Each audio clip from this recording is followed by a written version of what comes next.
Welcome and close your eyes and imagine another time. In this gentle retelling, we'll explore the events and voices of the Black Plague, softly, steadily, so you can relax as history tells its story. Let's begin. It begins as so many turning points in history do, not with a roar, but with a whisper. Long before the plague reached the bustling ports of Italy or the cramped streets of London, it lived silently in the vastness of Asia, in burrows, in fleas, in the blood of unsuspecting rodents.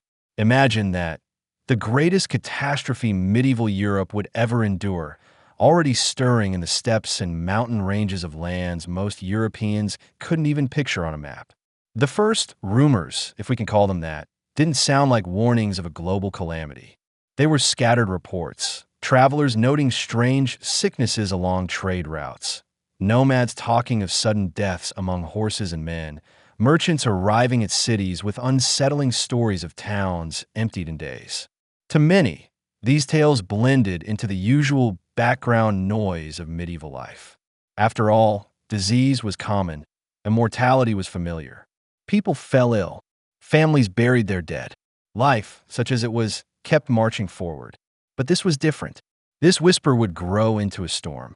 Let's pause here for a moment and look at the unlikely culprits, wild rodents.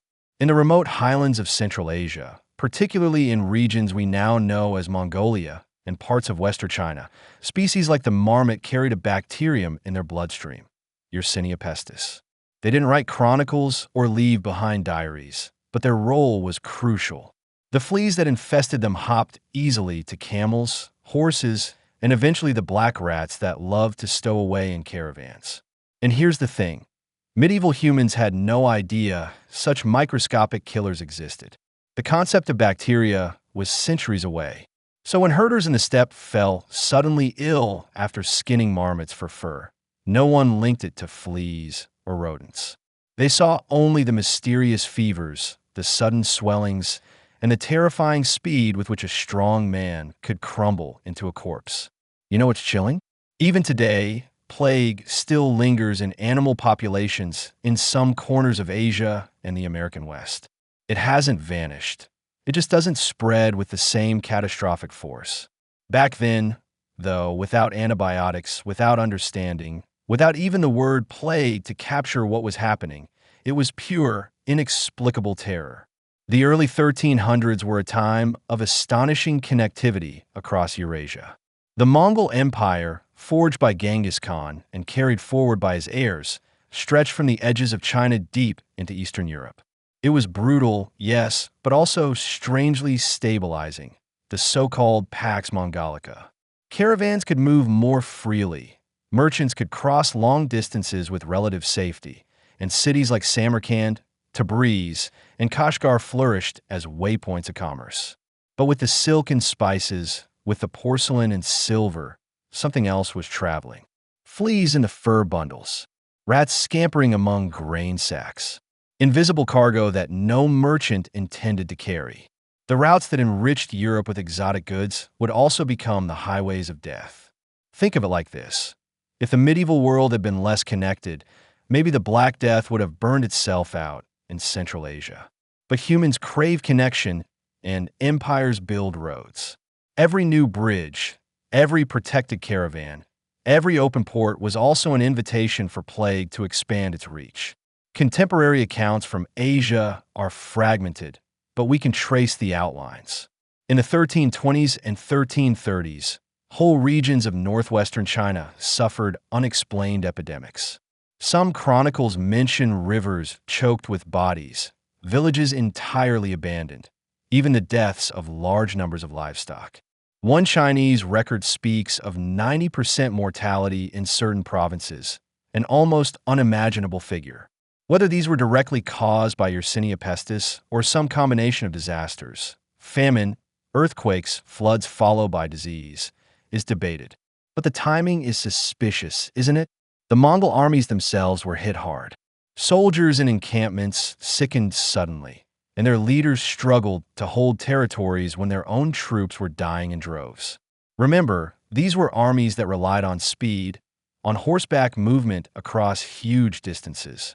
An outbreak among cavalry wasn't just tragic, it was militarily disastrous.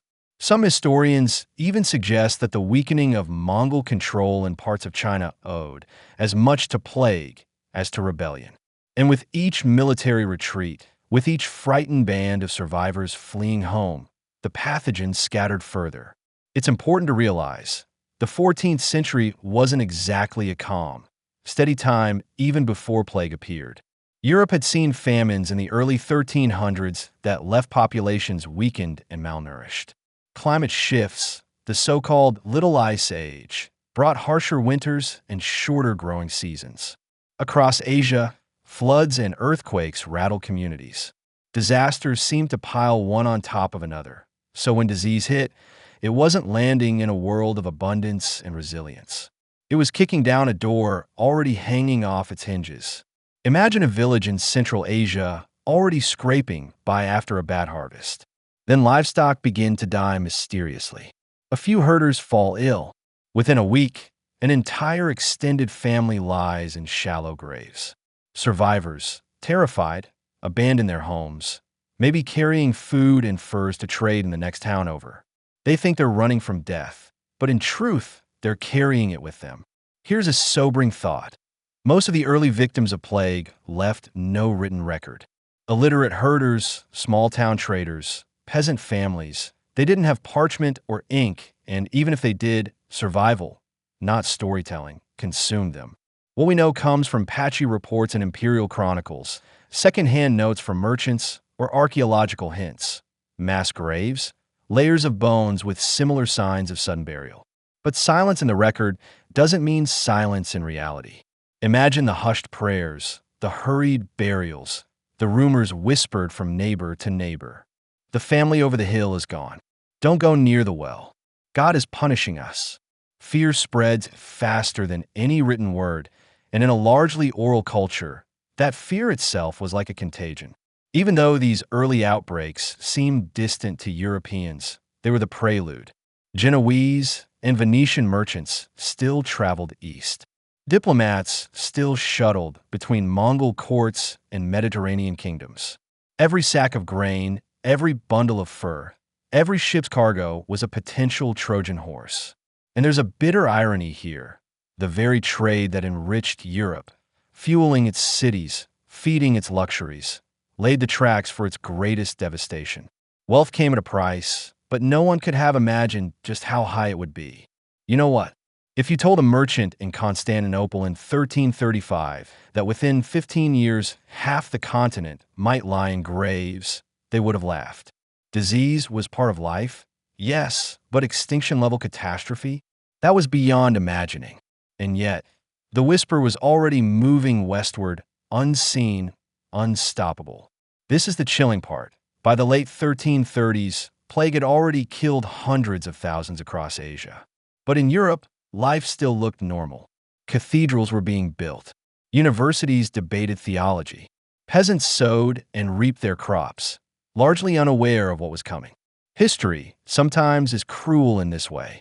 People live ordinary days, never knowing that the world they recognize is about to be dismantled. The whisper from the east was becoming a rumble, but in London or Paris or Florence, the markets bustled as if tomorrow were guaranteed. That's the human story at its core, the gap between what people know and what's actually bearing down on them. And so the stage was set. From marmot burrows in the highlands of Asia to the trade routes stitched together by Mongol might, plague had begun its slow crawl westward.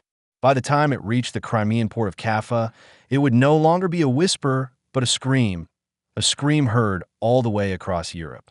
Picture this.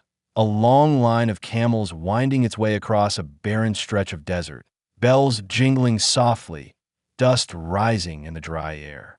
The caravan is carrying silks, spices, gems, furs, and sometimes something less glamorous like grain or salt. Merchants walk alongside their animals, guards keep watch for bandits, and guides lead them toward the next oasis. To a casual observer, it's just commerce in motion. But hidden in the folds of wool and in the dark corners of wooden crates, other travelers are making the journey. Stowaways no one invited, but ones that would alter history. The Silk Road wasn't a single road, but a sprawling network, a spiderweb stretching from China to the Mediterranean. At its height, it was less a route and more an artery system, pumping wealth and goods across continents. Think about it. In a world without airplanes, trains, or even good maps, you could still buy Chinese silk in Florence or Persian carpets in London. That's staggering. And who kept this system alive? Caravans. Huge, lumbering processions of camels, donkeys, and horses, loaded with goods and guided by merchants who often cared less about geography or politics and more about getting their wares safely to the next buyer. But here's the hidden truth. The same routes that move silk and gold also move diseases. And caravans, by their very nature, were perfect vehicles for plague. Let's not romanticize this too much. Caravans were filthy affairs. Animals carried grain in sacks that made perfect nesting grounds for rodents. Wagons or panniers built with left little gaps for rats to squeeze in. Fleas didn't need an invitation. They hopped from animal to animal, biting when they pleased. Picture a sack of barley, sealed tight, but not tight enough to keep out a hungry black rat. That rat feasts happily while the caravan trudges across the desert. Along the way, the rat's fleas, infected with Yersinia pestis, find their blood meals not only on the rat, but on camels, maybe even on humans who brush against the animals. By the time the caravan reaches a market town, those fleas are primed and ready to bite new victims. You know what's disturbing? This process repeated itself endlessly. Every stop at an oasis or village meant rats could scurry off, mingle with local rodent populations, and spread their fleas. Then new rats might sneak aboard for the next leg of the trip. It was a gruesome game of tag being played across thousands of miles. Now let's talk empire. The Mongols, under Genghis Khan and his successors, created what was arguably the largest contiguous empire in history. Brutal, yes, but also efficient. Roads were cleared. Banditry was suppressed. Merchants could travel farther with less fear of being robbed. For the first time in centuries, long-distance trade had a measure of safety. But empire is a double-edged sword. What's good for silk and spices is also good for pathogens.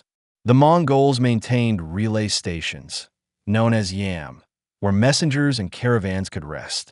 These stations scattered across the steppes and deserts were like medieval truck stops, food, fodder, and shelter for those passing through.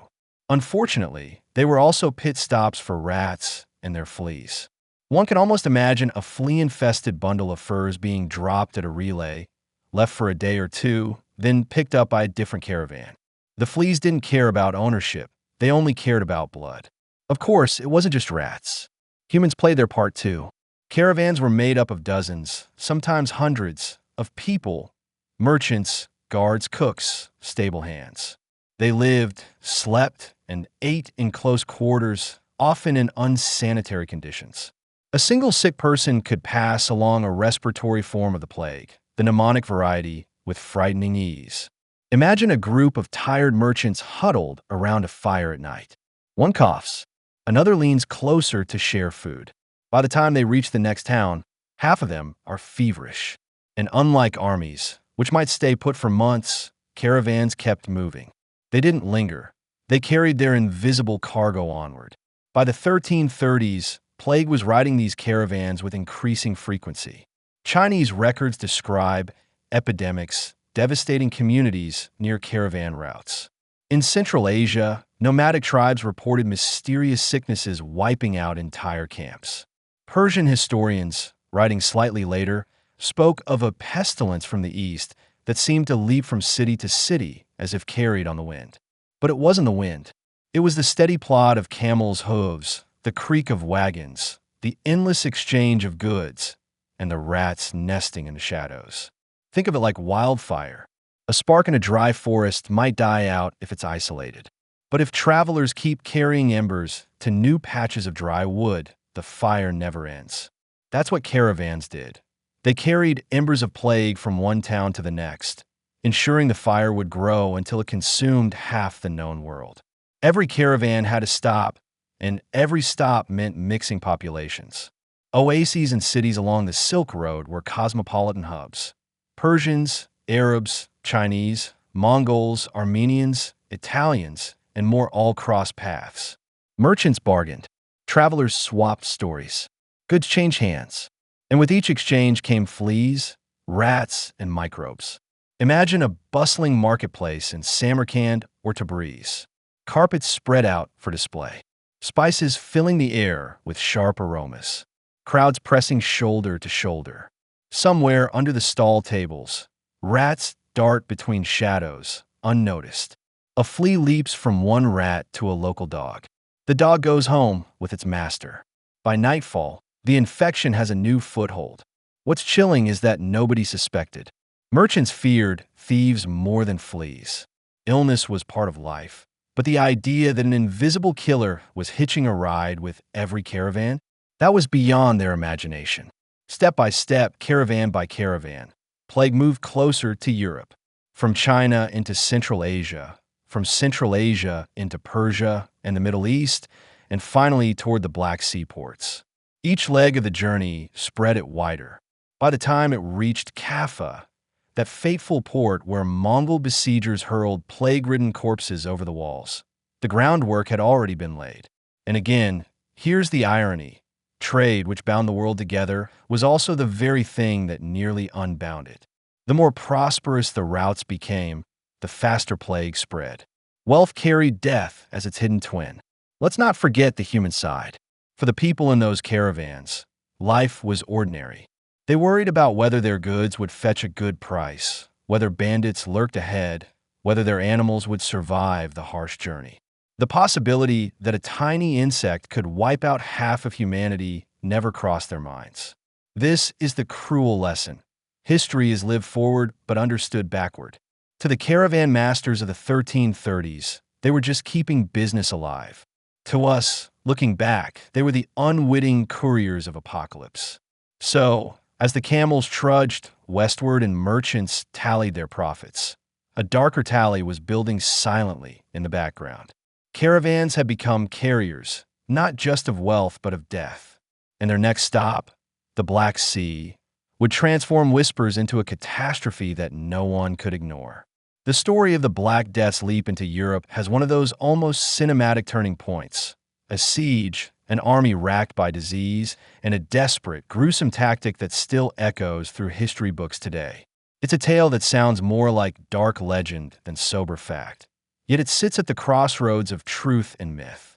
To understand how plague entered Europe, we need to stand at the walls of Kaffa, a bustling port on the northern shore of the Black Sea, and watch as war and pestilence collided. Kaffa, modern-day Feodosia in Crimea, wasn't just some minor outpost. It was a prized gateway. Genoese merchants had secured the port from the Mongol Golden Horde in the late 1200s, building it into a thriving trading colony. Warehouses brimmed with grain, furs, spices, and slaves. Italian galleys anchored in its harbor, ready to sail back to Constantinople, Venice, or Genoa. But prosperity breeds tension. The Genoese were foreigners in Mongol territory, tolerated so long as tribute was paid and trade was mutually beneficial. By the 1340s, that tolerance had frayed. Disputes over trade rights, religious friction, and plain old mistrust boiled over. The Mongols decided to seize the city outright, and so began the siege of Kaffa. Imagine it. The walls of the city bristling with defenders, crossbows loaded, cannons still a novelty, rumbling, while outside, Mongol tents stretched across the plains. Normally, this would have been a straightforward clash of force. But fate had other plans. The Mongol besiegers, fierce warriors who had once thundered across continents, began to die, not from swords or arrows, but from something unseen. Soldiers collapsed in their tents, their bodies racked with fever, swellings rising in their groins and armpits. The campfires grew quiet, and the battlefield stank not of blood but of decay. Plague had entered their ranks, likely carried along those same trade routes that supplied the army. Fleas didn't care whether they bit merchant or warrior, and in the cramped, dirty quarters of a military encampment, the disease found perfect breeding grounds. Now, picture the desperation of Mongol commanders. Their men were dying in droves. Morale was shattered. The siege risked collapsing entirely. But Mongol ingenuity or brutality was never in short supply. If they were dying of pestilence, why not make their enemy die too? And here comes the infamous moment. The Mongols allegedly catapulted plague-ridden corpses over the walls of Kaffa. Imagine the horror of the defenders as they saw bodies flying through the air, crashing into streets and courtyards, flesh already blackened and stinking. The sight alone must have been enough to spread panic. Was it truly biological warfare in the modern sense? Maybe not in the calculated, scientific way we think of today. But it was undeniably an attempt to weaponize disease, to turn their own suffering into a weapon against the enemy. Whether or not it was effective in spreading plague inside the city, the symbolism was devastating. Death was literally raining from the sky. Some historians debate the details. Did the Mongols actually fling bodies, or is the story a later embellishment by chroniclers eager for a vivid anecdote? It's hard to prove either way. But the broader truth is clear. Plague was present, and it broke both besieger and besieged. For the Genoese and other residents of Kaffa, the siege turned into a nightmare within a nightmare. Trapped between an enemy army outside and the creeping sickness inside, they had nowhere to run. Trade ground to a halt. Food grew scarce. The harbor, once bustling, grew eerily quiet as sailors feared contagion. Imagine families huddled in their stone houses, doors barred, the stench of rot seeping through narrow alleys. Priests prayed, doctors offered useless remedies, and fear gripped every corner. When defenders on the wall saw corpses flung over, they must have wondered whether God himself had abandoned them. And then, one by one, ships began to slip out of the harbor. If Kaffa was doomed, the merchants reasoned perhaps they could flee to Constantinople, to Messina, to Genoa. Better to risk the sea than to face certain death behind crumbling walls. Here's the cruel twist. By fleeing, they carried plague with them. The rats on their ships, the fleas in their clothing, even perhaps the infected sailors themselves, all became agents of transmission. The very attempt to save themselves ensured the doom of countless others. Think about it. A galley pulling away from Kaffa's harbor, sails catching the wind, might have felt like salvation to those aboard. Behind them, plague-ridden Mongols and a city falling apart. Ahead of them, the promise of home. But below decks, in the dark corners where grain sacks lay and rats nested, the real passengers of consequence waited. By the time those ships docked in the Mediterranean, the fate of Europe was sealed. Now let's pause. The story of the corpse-flinging Mongols has become one of the most famous anecdotes of the Black Death's origin in Europe. It's repeated in textbooks and documentaries. But as with so many medieval tales, we need to acknowledge the haze of legend. Some chroniclers may have exaggerated, eager to portray the Mongols as both terrifying and unclean. Others might have misunderstood the natural spread of plague, blaming it instead on a vivid act of cruelty. And yet, even if the details are fuzzy, the outcome is not. The siege of Kaffa was one of those hinges of history. It turned an outbreak into a pandemic. The disease, once confined to Asia, now had its bridge into the heart of Europe. Imagine being a sailor on one of those fleeing ships. You've seen men drop dead in days, with swellings the size of eggs and blackened skin. You've smelled the unbearable stench of decay. You've heard priests say this is God's wrath, and merchants whisper that the Jews or the Muslims have poisoned the wells. And now, as you row away from the harbor, you wonder, have you left death behind, or are you carrying it with you? For the people of Kaffa, the siege became a legend of horror. For Europe, it became the prologue to catastrophe. So, with the siege broken and ships fleeing across the Black Sea, the stage was set for plague to leap from Asia into Europe. The next chapter of this story wouldn't play out on the walls of a besieged city, but in the harbors of Sicily, Venice, and Genoa, where the ships of doom would arrive carrying more than cargo. When the Genoese ships slipped away from Kaffa's harbor, sails snapping in the wind, their captains must have felt a rush of grim relief. They had endured a siege unlike any other, watched Mongol soldiers rot in their camps, and seen corpses hurled over the walls like grotesque missiles. Now, with the horizon opening before them, the nightmare seemed safely behind, yet tucked away in the shadows of their holds. In the damp corners where rats nested, they carried something more lethal than any Mongol army. Those galleys became floating coffins, the ships of doom that would ferry the plague into Europe's very heart. Sailors lived hard lives, and leaving a besieged city was just another hardship survived. To them, the open sea promised freedom. But already, men aboard those ships were coughing, shivering with fever, clutching their swollen lymph nodes in confusion. Perhaps the sailors thought it was just some local illness, something that would fade once they reached familiar shores.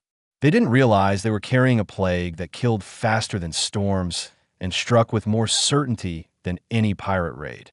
Imagine the scene below deck. Crowded bunks, sailors sleeping shoulder to shoulder, sweat-soaked linens, the stink of rotting food, and rats scurrying along the beams. Every creak of wood and flap of sail was accompanied by the scratching of claws. The fleas feeding on those rats needed no passport. They simply hopped to the next available host. It's worth pausing here. Rats have always been reluctant sailors, but they're also persistent ones. A galley in the 14th century carried sacks of grain, barrels of water, and heaps of supplies. To a rat, it was paradise, and the fleas that clung to them were even less picky. Whether the host was rodent or human, it didn't matter. As long as there was blood, the cycle continued. The Genoese galleys fleeing Kaffa likely carried dozens, maybe hundreds of infected rodents. Their fleas, bloated with Yersinia pestis, kept biting, kept spreading, kept multiplying. By the time those ships crossed the Black Sea, the crew was already ailing. Some may have died before reaching port, their bodies hastily buried at sea. But the majority pressed on, desperate to dock, to unload, to find safety. In October of 1347, one of these plague-bearing galleys reached Messina, a bustling Sicilian port. The people of Messina were no strangers to disease, but what they saw was different. Sailors staggered ashore, fevered, their bodies covered in black swellings that oozed pus and blood. Within days, the sickness spread to townsfolk. Within weeks, Messina was overwhelmed.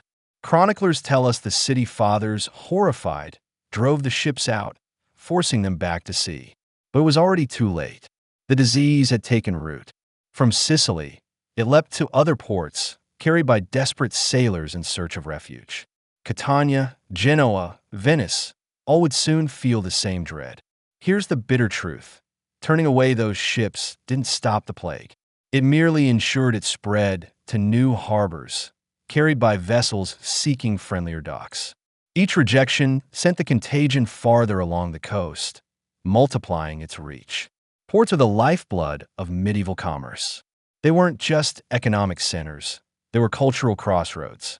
Messina, Venice, and Genoa bustled with merchants from across the Mediterranean. Ships from North Africa, Constantinople, and Marseille unloaded goods and carried back news and stories. In such places, disease had a perfect stage. One sick sailor could cough in a crowded tavern, and by nightfall, dozens might be infected. Think of a harbor as both a marketplace and an amplifier. Goods arrived, but so did gossip, music, fashions, and unseen microbes. And once a disease entered such a hub, it didn't stay put. It hitched rides inland with traders, pilgrims, and soldiers. Messina's docks weren't just wooden planks. They were bridges of contagion connecting the sea to the hinterlands. Imagine you're the captain of a galley, sick men groaning in the hold, rats running bold across the deck. You dock in Sicily and are driven out by panicked townsfolk. You sail to Genoa, your home city, but word has already spread and authorities refuse you entry. Where do you go? South to Marseille? North to Pisa? East to Constantinople? Every new port becomes another desperate gamble. And at each, the plague spills ashore. The Mediterranean became a haunted sea, its waves carrying not just trade but terror. Ships that once symbolized wealth and connection now carried whispers of doom. To see a galley on the horizon was no longer reassuring. It was ominous. What makes this part of the story so startling is how fast it all happened. Within months of the first ships leaving Kaffa, plague was on European soil. By early 1348, it had spread along the coasts of Italy and France, making its way inland with alarming speed. Chroniclers often describe it as though the disease were racing ahead of human understanding, striking before communities could even make sense of it. And the truth is, for medieval people, it must have seemed like sorcery. 1 month, your city is bustling. The next, bodies pile on the streets. Ships that had always brought prosperity now brought death. The very arteries of commerce became veins of contagion. Once the connection became clear, ships arriving, people dying, fear turned into fury. In some ports, arriving vessels were burned at sea, their crews left to die rather than risk contamination. In others, sailors were quarantined, kept isolated in makeshift camps outside city walls. This was the birth of the word quarantine, quarantigorni in Italian, meaning 40 days, though the practice wasn't yet consistent or effective. And yet, the measures often came too late. By the time a ship's sickness was obvious, the fleas had already spread ashore. Rats needed no permission to leave the vessel. They scurried down ropes and gangplanks the moment the ship touched dock. The plague had 1,000 little pathways into every port, every alley, every home. Stories grew around these plague-bearing vessels. Some chronicles describe ghost ships found drifting, their crews entirely dead, rats swarming the decks.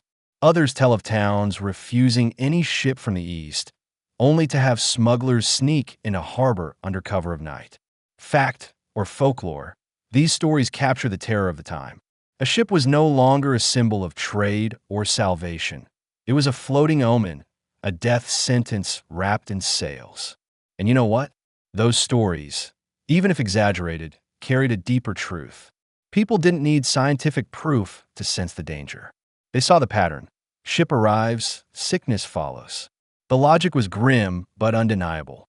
By the end of 1347, the ships of doom had accomplished their grim task. The Black Death was no longer a distant whisper from Asia or a siege-bound nightmare in Crimea.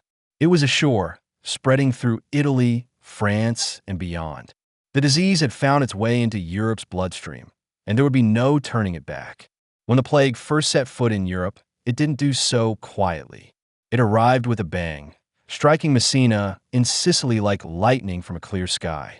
The city, a lively port with ships constantly coming and going, was used to the ebb and flow of goods, sailors, and stories. But in October 1347, Messina received something no one had bargained for, and the panic that followed was raw, chaotic, and utterly human. Picture the harbor of Messina at dawn. Fishing boats slipping out to sea, merchants shouting as they hauled crates of grain and barrels of wine, and the clatter of hooves as carts trundled along the docks. When the Genoese ships from Kaffa arrived, they might have looked like any other vessels, worn from travel, but nothing unusual.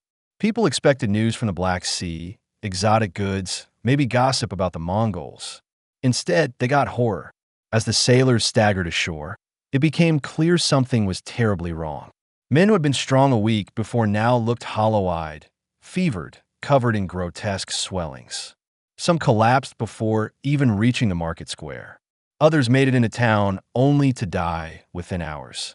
The chronicler Michel de Piazza, who lived in Sicily at the time, recorded the chaos with blunt clarity. The sailors brought with them a disease so virulent that whoever spoke to them was infected and could not avoid death. That's how sudden, how shocking the first encounter with the Black Death felt. At first, people tried the usual remedies. Priests offered blessings. Apothecaries sold herbal concoctions, fumigations, and charms. Families nursed their sick at home, hoping for recovery. But nothing worked. The disease struck with terrifying speed. A man could wake in the morning feeling well enough to walk to the docks and be dead before sundown. Fear spread faster than the plague itself. Families abandoned their sick, terrified of catching the mysterious illness. streets filled with the wails of the dying and the shouts of neighbors calling for help, calls that often went unanswered. And soon came the most drastic step. The leaders of Messina, overwhelmed and desperate, ordered the Genoese ships to leave. They pushed them out of the harbor, thinking to contain the sickness by rejecting the carriers. But here's the bitter irony. It was already too late. Rats had scampered ashore, fleas had bitten townsfolk, and the disease had dug its claws into Messina. Driving the ships away didn't stop the plague. It only guaranteed that it would spread to every other port they visited.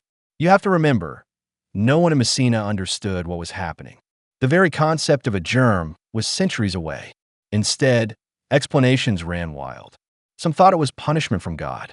Others blamed bad air, rising from swamps, or corrupted winds blown in from the east. Whispers spread of poison wells, of enemies conspiring to bring ruin. This confusion made the panic worse. If you don't know the cause, how can you fight it? People resorted to desperate measures, burning herbs in their homes, carrying bouquets of flowers to ward off the bad air, locking themselves indoors. The image of townsfolk walking the streets with posies in their hands, later immortalized in the grim nursery rhyme, Ring Around the Rosie, had its roots in this very moment of confusion and fear. Perhaps the most heart-wrenching accounts from Messina are of families torn apart by fear. Parents abandoned children, children left their parents. Husbands and wives refused to nurse one another. Chroniclers, themselves struggling to make sense of it, often remarked that natural bonds of love and duty seemed to dissolve. Fear trumped loyalty.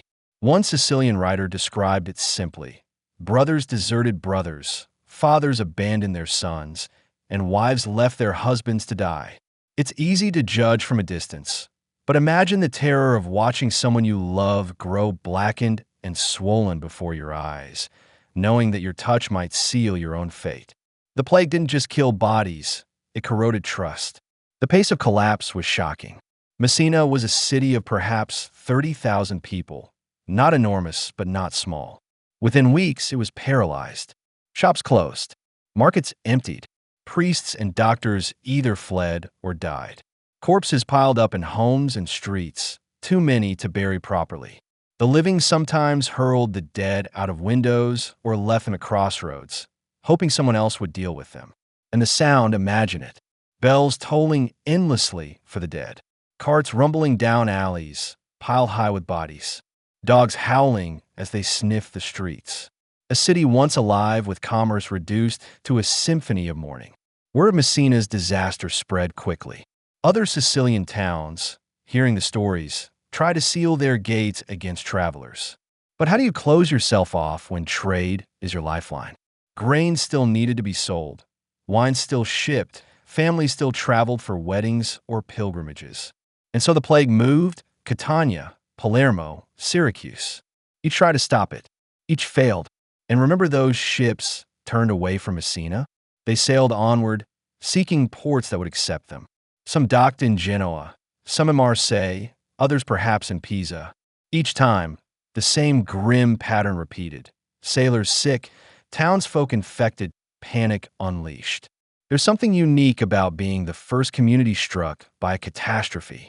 Later cities, as the plague spread, at least had warning, grim stories from neighbors, rumors of sickness moving west. But Messina had no template, no expectation. For them, it was shock in its purest form. Imagine living in a world where illness usually moved slowly, where most people could recognize common fevers and ailments. Then suddenly, here was a sickness no one had seen before, killing in days, leaving grotesque marks on the body. Of course, panic reigned. Of course, people lost their wits. The first panic is always the most primal. What happened in Messina was just a preview of what would play out across the continent. Abandoned streets, mass graves, frantic attempts to shut out strangers, scapegoating, and prayers. All these would become familiar scenes in cities from Paris to London. But for Messina, it was new, raw, and devastating. And in a way, the city's experience foreshadowed Europe's response at large. Push the danger away, close the gates, pray for mercy. None of it worked, but all of it felt instinctive, even necessary. By the end of 1347, Sicily was engulfed. The first port had fallen, and panic had spread faster than reason. But the plague was not finished. Its next stop was the great city-states of Italy, Venice, Genoa, places that had grown rich on trade and would now pay the price. And with each new harbor infected, the shadow over Europe deepened. If Sicily was the spark, then Italy's great maritime republics, Venice and Genoa, were the dry kindling waiting to catch fire. These cities weren't just trading hubs. They were the arteries through which wealth, goods, and people flow between East and West. For centuries, they had grown fat on commerce, their galleys crisscrossing the Mediterranean with a confidence born of prosperity. But when plague ships began to dock, that confidence shattered. Suddenly, the very networks that made them rich became highways of death, and panic gave birth to one of history's first great public health experiments, quarantine. By late 1347, word of Sicily's devastation had spread. Merchants, sailors, and pilgrims carried tales of Messina's collapse across the sea. So when the first plague-ridden galleys limped into the harbors of Genoa and Venice, the authorities already suspected something was wrong. Picture the scene in Genoa's harbor. Sleek galleys with striped sails gliding in, sailors weak and feverish, some too sick to even climb ashore. On the docks, officials hesitated. Let the ships in, and you risk contagion. Drive them away, and you lose trade, supplies, and perhaps even the goodwill of your own merchants. It was a terrible gamble. The Genoese chose fear over profit. Chroniclers tell us the city fathers ordered the ships expelled almost immediately. They had seen or heard enough of Messina's fate to know what was coming. So the vessels were pushed back to sea, left to wander, seeking another port that might take them in. But here's the cruel irony again. Rats don't wait for permission. By the time a ship was officially rejected, its vermin had already scurried down the ropes, spreading through warehouses and markets. Driving ships out wasn't prevention. It was damage control at best, wishful thinking at worst. Venice faced the same dilemma. The city was a jewel of commerce, its canals and piazzas filled with goods from across the world. When ships bearing plague approached, Venetian authorities knew the stakes. They tried something new, an attempt to control not just trade, but time itself. Instead of letting the ships unload immediately, they forced them to wait. The practice eventually solidified into what we know as quarantine, from the Venetian term quaranta giorni, meaning 40 days. 40 days of isolation, 40 days to see if sailors would sicken and die before they were allowed into the city. At first, it wasn't 40, sometimes it was 30, sometimes more. But the principle was radical. Isolate the potentially sick, delay entry, and maybe the city could be spared. Did it work? Sometimes. Quarantine slowed the spread in a few cases, buying precious time. But it wasn't foolproof. Fleas didn't respect borders, and rats didn't count days on a calendar. And once the plague took hold in Venice, no measure could contain it. Venice and Genoa were cities built on crowds.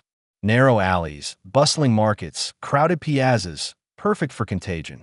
Once the disease entered, it spread like wildfire.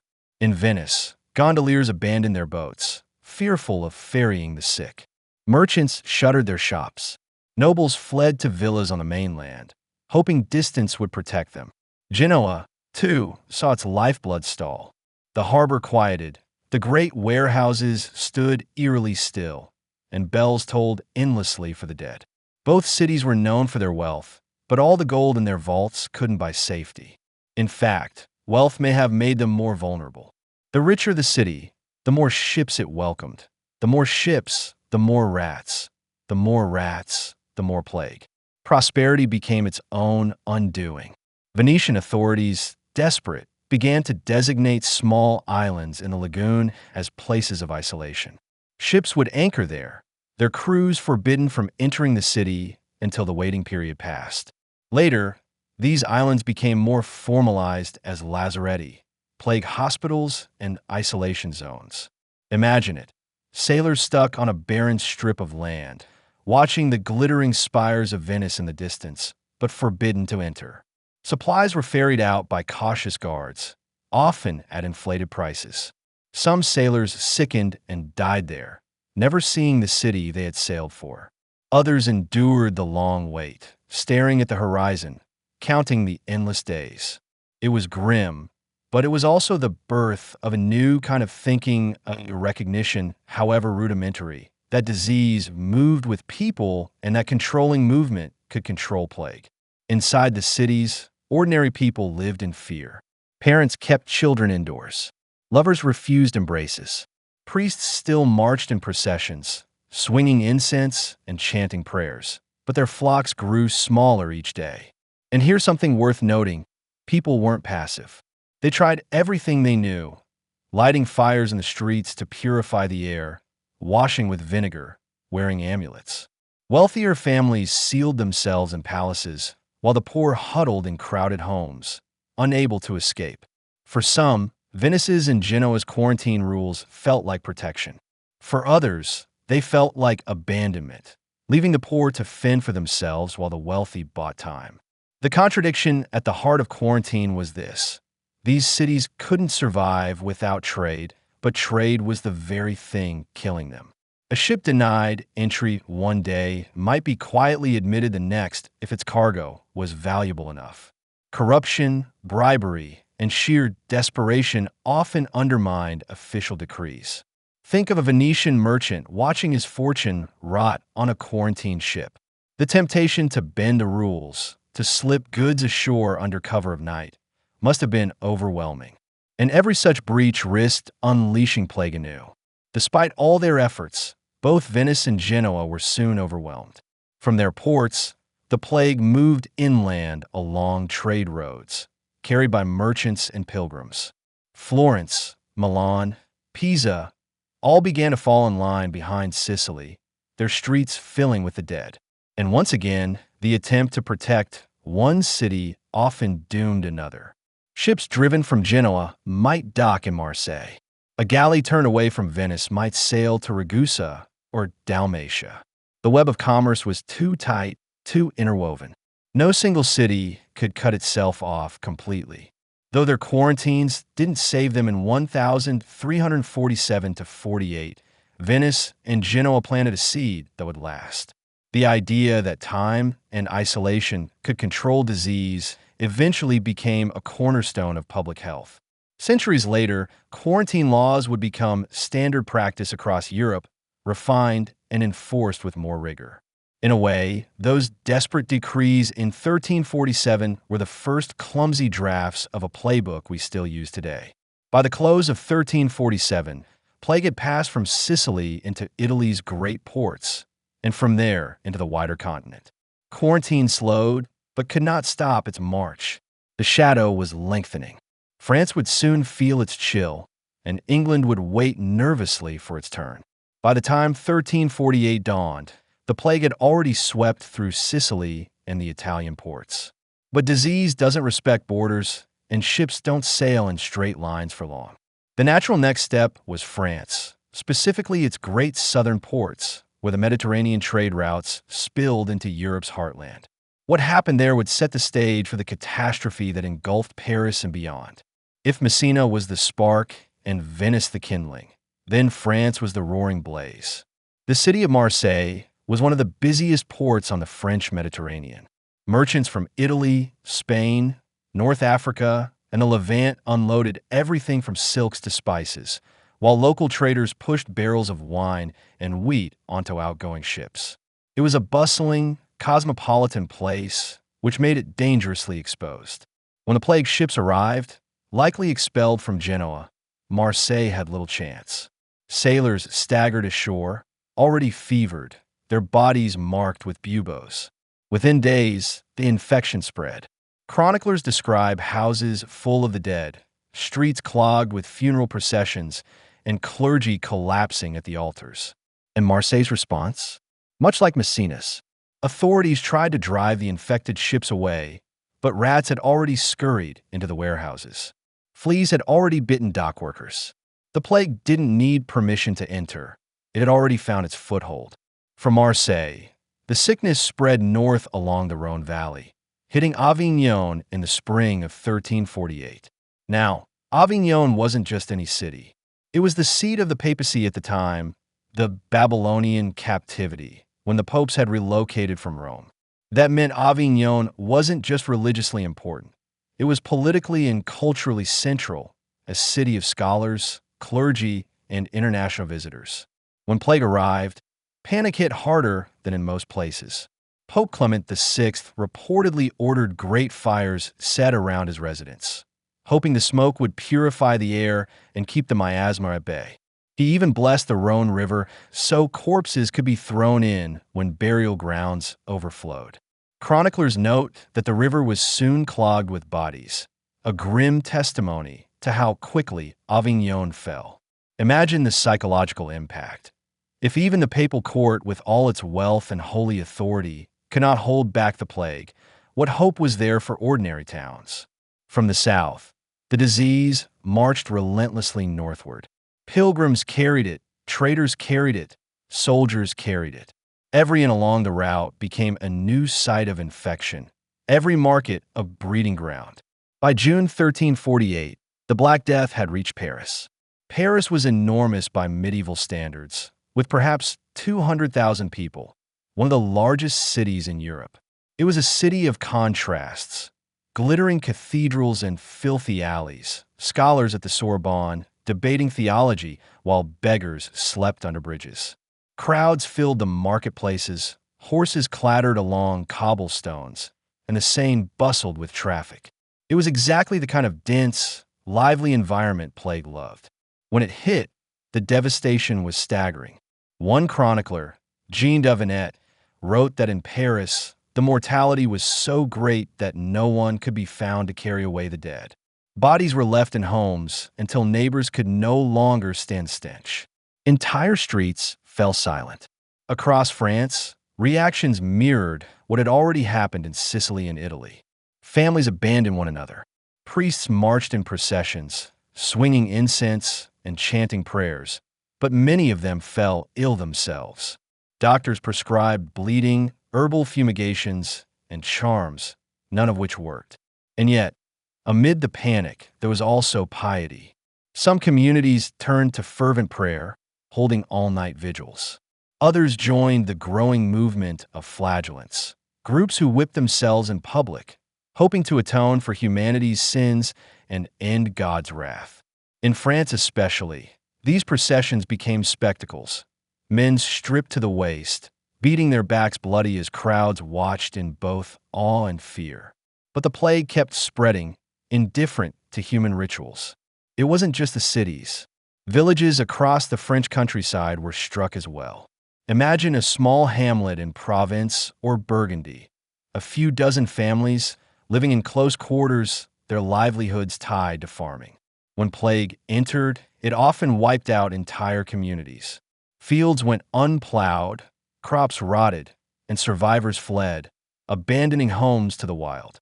Chroniclers describe villages where no one remained alive, where silence replaced the usual sounds of chickens, bells, and laughter.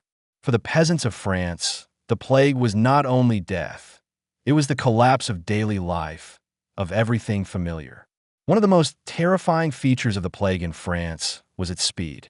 From Marseille in late 1347 to Paris by mid-1348, it spread hundreds of miles in mere months. People at the time had no framework to understand such velocity.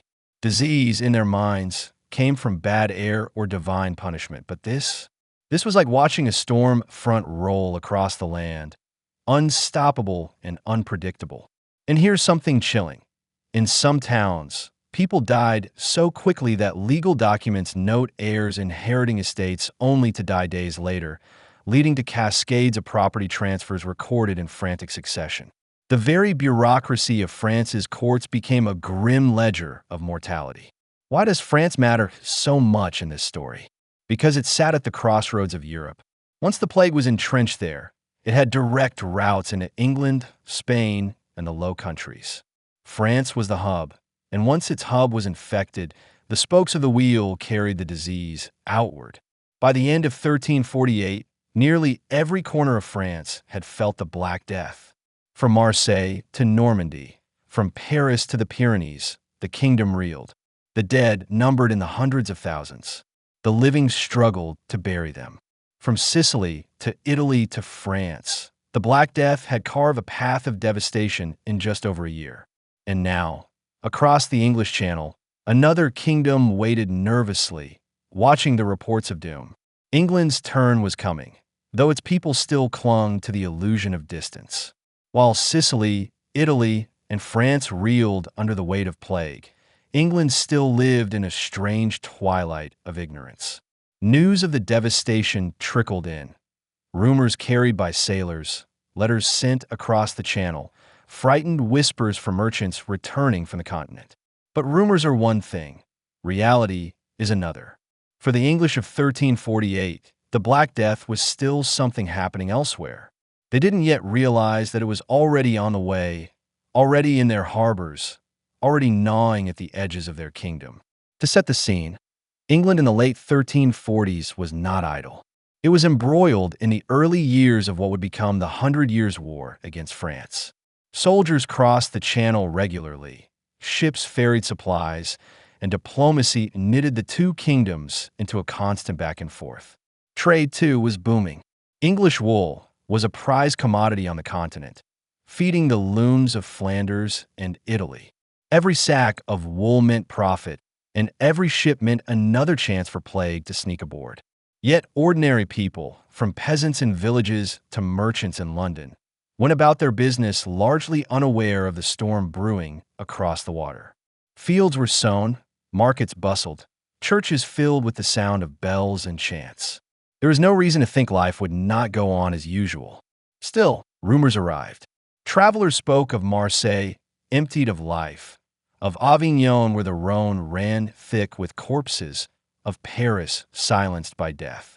Some English chroniclers recorded vague notes of a great pestilence in foreign lands. But distance bred skepticism. After all, calamities were always happening somewhere. Famines in Spain, wars in Italy, rebellions in Flanders. Why should this sickness be any different? And remember, the English concept of disease was bound to ideas of bad air, divine wrath, or celestial alignments. Few could imagine an illness that could leap across kingdoms in months, carried by rats and fleas. To them, the Channel itself must have seemed a barrier. The sickness might devastate France, yes, but surely the sea would protect England. But the sea wasn't a wall, it was a highway. The very waters the English thought protected them were the same ones that connected them to France, Spain, and Italy. Ships sailed daily into Southampton, Bristol, London, and smaller ports along the coast. Every sack of wool exported, every barrel of wine imported, every soldier ferried to and from France was a potential carrier. And here's the chilling part. By late spring 1348, the plague was already aboard those ships. Dock workers unloading cargo at Southampton, sailors tying lines along the Thames, merchants haggling in the London markets. They were brushing shoulders with death, though they didn't know it yet. Life in England during those early months of 1348 had a deceptive normality. Chronicles note the usual disputes over land, the usual taxation grumbles, the usual courtly entertainments. Churches prepared for summer festivals, and villages looked forward to harvest. To a farmer in Norfolk or a fishmonger in London, France's troubles were distant. The air in England still smelled of tilled soil and river mud, not of decay. And yet, behind this calm, the first embers of plague had already landed. A few isolated deaths, perhaps in port towns, likely went unrecognized. After all, fevers and sudden deaths weren't unusual. Only later would people look back and realize those early cases were warnings they had missed. The English crown, preoccupied with war, did little to prepare. There were no quarantines, no citywide precautions, no sense of urgency. And why should there have been? Even in France, where plague was raging, many leaders hadn't understood what they faced. How could the English act on half-formed rumors? It's a sobering thought. Sometimes societies aren't undone by ignorance, but by the illusion of safety. England believed it was insulated. That illusion bought plague the time it needed to spread quietly, invisibly, until it was too late to contain. By the summer of 1348, plague surfaced unmistakably in southern England. Most chroniclers agree the first major outbreak struck at Melcombe Regis, modern Weymouth, in Dorset.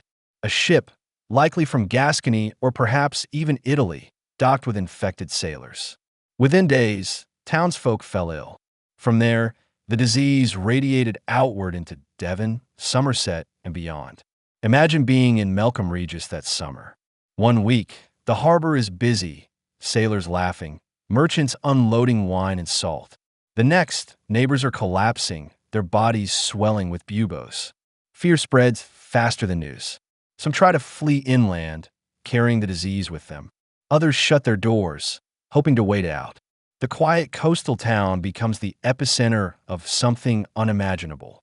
Once the first outbreaks were undeniable, panic set in. Priests preached sermons about divine punishment. Doctors scrambled for remedies, poultices of herbs, bloodletting, burning aromatic woods. Nothing worked, and word traveled. The sickness from France has come. Suddenly, the channel no longer felt protective. It felt like a trap. London, too, began to whisper. By late 1348, the capital was on edge. Reports of deaths in the south reached the city, and fear gnawed at its crowded alleys. But London was still waiting, still caught in that anxious in-between space where disaster feels both inevitable and distant. There's something uniquely awful about waiting for catastrophe. For months, the English had heard the stories from abroad, the rivers of corpses in Avignon, the empty streets of Paris. Now the same sickness was creeping across their own countryside. People lived each day with dread, never knowing when it would strike their family, their village, their parish. And you know what? That dread is almost more haunting than the plague itself. Because in those months, England still looked like itself. The harvest was gathered, markets opened, children played. But beneath it all lay the gnawing certainty. Something monstrous was coming, and no one could stop it. By the end of 1348, England's waiting was over. The Black Death had arrived, and London would soon face its reckoning. But in that eerie pause before the storm, the kingdom still lived as though it had time, a dangerous illusion that would vanish in the tolling of funeral bells. If the Black Death's entry into England was like a whisper, then its arrival in London was a thunderclap. The capital, swollen with people, trade, and ambition, was the largest city in the kingdom, and therefore the perfect stage for disaster. For months, Londoners had listened to rumors drifting up from the southern ports. Strange deaths in Dorset, whole villages falling silent, processions of priests carrying crosses through towns. But rumors are easy to dismiss until the funeral bells toll in your own streets. In late 1348, London heard those bells, and they did not stop. To understand the scale of what was about to happen, you have to picture London in the 14th century. It was a city of contrasts. The great cathedral of St. Paul's towered above muddy streets where pigs wandered freely. The Thames bustled with barges carrying wool, wine, and fish, while on its banks tanners scraped hides and brewers boiled vats of ale. Narrow lanes wound through densely packed houses, their upper stories leaning so close they nearly touched. The city's population may have been as high as 80,000 or more, massive by medieval standards. It was noisy, filthy, alive with commerce and vice. People jostled in markets, prayed in parish churches, argued in taverns. It was precisely the kind of crowded, unsanitary environment where plague thrived. The first clear signs appeared late in 1348. Perhaps it was a sailor newly arrived from the south who staggered into an alehouse near the river and collapsed. Maybe it was a merchant who had returned from Dorset. Chroniclers disagree on the exact moment, but by Christmas of 1348, London's parishes were reporting deaths unlike any they had seen before. Swellings in the groin and armpits, fevers raging, black spots spreading across the skin. At first, some thought it was an unusually harsh winter illness. But when entire households died within days, the truth could no longer be denied. The plague had come to London. Once the deaths became visible, panic exploded. Families locked themselves indoors. Some fled the city entirely, retreating to the countryside. Markets emptied, taverns grew silent, and processions of the dead replaced the usual bustle. Chroniclers describe Londoners abandoning even their closest kin, fathers refusing to visit sick sons, wives fleeing dying husbands, neighbors refusing to open doors. And yet, for all their fear, the city was too large to flee entirely. Many were trapped by poverty, unable to leave their homes, forced to live cheek by jowl with death. Imagine a crowded tenement near Cheapside, families stacked in wooden rooms, the smell of sickness drifting from one chamber to the next. For the poor, there was no escape. One of the most haunting features of plague-stricken London was the sound. Chroniclers write of the endless tolling of church bells as parish after parish buried its dead. The bells of St. Paul's Cathedral rang so often that their sound became background noise, a grim rhythm of daily life. Picture walking through the streets, the stench of decay in the air, carts rumbling past laden with corpses, priests chanting last rites in hurried Latin, and above it all, the bells tolling, tolling, tolling. London's graveyards were not prepared for the flood of corpses. Parish cemeteries filled quickly, forcing the digging of mass pits. One of the most famous was at East Smithfield, where thousands were buried in long trenches, laid side by side in hurried rows. Archaeological digs in recent decades have uncovered those bones, many showing signs of plague, a chilling confirmation of the chronicles. Funerals lost their dignity. Bodies were carted away in heaps, often without family present, dumped into pits hastily covered with lime. Priests, overwhelmed by the numbers, could not keep up with burials. Some charged exorbitant fees for last rites, exploiting the desperation of the living. Others fled their parishes altogether. Londoners, like others across Europe, scrambled to explain what was happening. Some blamed bad air rising from the Thames or from London's countless cesspits. Others saw it as divine punishment for sin. Rumors circulated of Jews or foreigners poisoning wells, though in England, where Jews had been expelled decades earlier, this scapegoating found fewer immediate targets. Astrologers offered charts showing malign planetary alignments.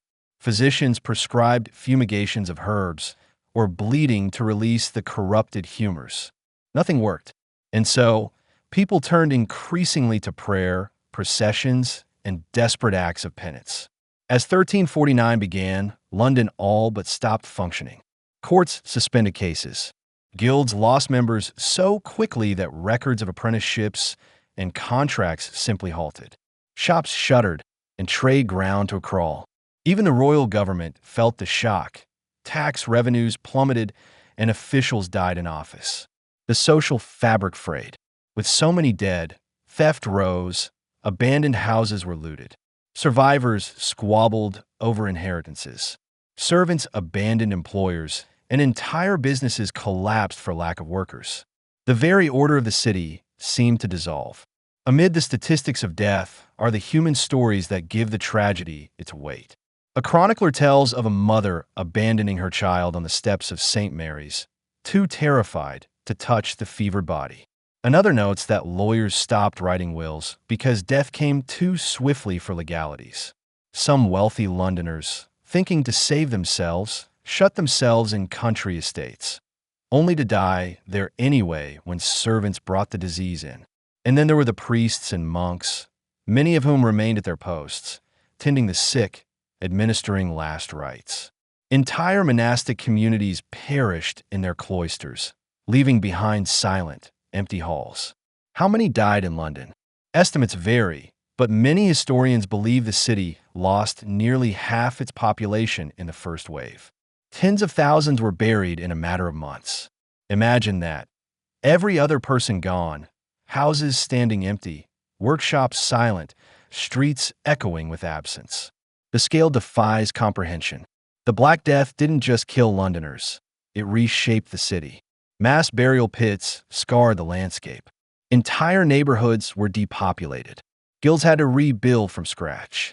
The survivors lived with scars, not just grief, but fear that the sickness might return at any moment. And indeed, it would return in waves for decades to come. But in that first terrible winter of 1348 to 49, London learned what Messina, Venice, and Paris already knew. There was no wall high enough, no sea wide enough, no wealth great enough to keep plague away. London's dark arrival marked the moment the Black Death was no longer an imported rumor or a coastal affliction. It had struck at the heart of England, and from there it would seep outward into villages and hamlets, claiming lives with ruthless equality.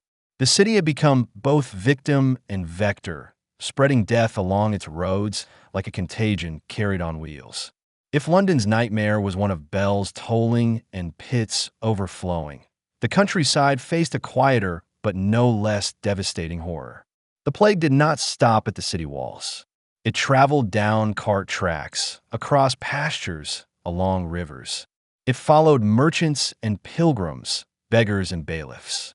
By 1349, the Black Death was no longer just an urban terror. It had seeped into the very villages that formed the backbone of England, and there it exacted a toll so complete that some communities simply ceased to exist. At first, rural England heard only whispers. News from London came slowly. The city is dying, people said.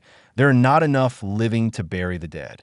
But to farmers in Norfolk or shepherds in the Cotswolds, those rumors sounded distant, even exaggerated. Disease was always more of a city's problem, wasn't it? Country air was fresh, fields were wide, and villages were spread out. Surely that distance would protect them. But the plague didn't need much. A peddler passing through, a priest traveling between parishes, a servant returning from town. That was enough. One cough, one flea, one infected sack of grain. Soon, the countryside was no refuge. In a city like London, death was everywhere, but there was always someone left alive. In a village of just a few dozen families, however, the plague could mean total annihilation. Chroniclers describe hamlets where whole households perished, leaving only empty cottages and silent fields. Imagine walking through such a place, doors swinging open in the wind, hearts gone cold, chickens wandering untended, dogs howling in empty lanes. No carts rattling, no church bells ringing, just silence. Archaeological evidence backs this up. Across England, there are villages recorded in the 14th century that vanished completely after the plague, never to be resettled. For many rural communities, the parish priest was both spiritual leader and caretaker of the sick. But priests, too, fell in staggering numbers. Some parishes lost their clergy entirely, leaving villagers without last rites, without masses, without burials. In desperation, laypeople sometimes buried their own dead without ceremony or left them in shallow graves, hoping God would understand. In places where priests did remain, they often died heroically, moving from house to house, offering comfort until they themselves succumbed. A bishop of Bath and Wells later wrote that so many priests had perished that untrained men had to be hurriedly ordained to replace them, many of them illiterate. The church itself, the institution that bound these villages together, was buckling under the weight. The plague struck at the very rhythm of rural life. Farming required hands, to plow, to sow, to reap. When those hands were gone, the land withered. In some places, crops rotted in the fields, unharvested. Livestock wandered unattended. Sheep starved in pens. The economic consequences were immediate. Food shortages worsened, and prices for labor skyrocketed. But in the moment of crisis, what mattered most was survival. Families who might once have relied on neighbors for help found those neighbors gone. Fields that had fed a village for generations lay empty. It's easy to focus on numbers. Half the village dead, 2/3 gone. But imagine the survivors. A farmer walking through his hamlet, seeing familiar cottages now silent, his friends and kin buried in hastily dug pits. A child left orphaned, wandering fields in search of food. Survivors carried not just grief but guilt. Why they lived when so many others had perished. Chroniclers note that in many villages, fear was so intense that people refused to gather, even for church.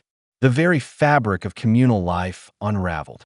Where once villagers had worked side by side in fields, shared meals, and crowded into small churches, Now doors stayed shut, and voices grew hushed.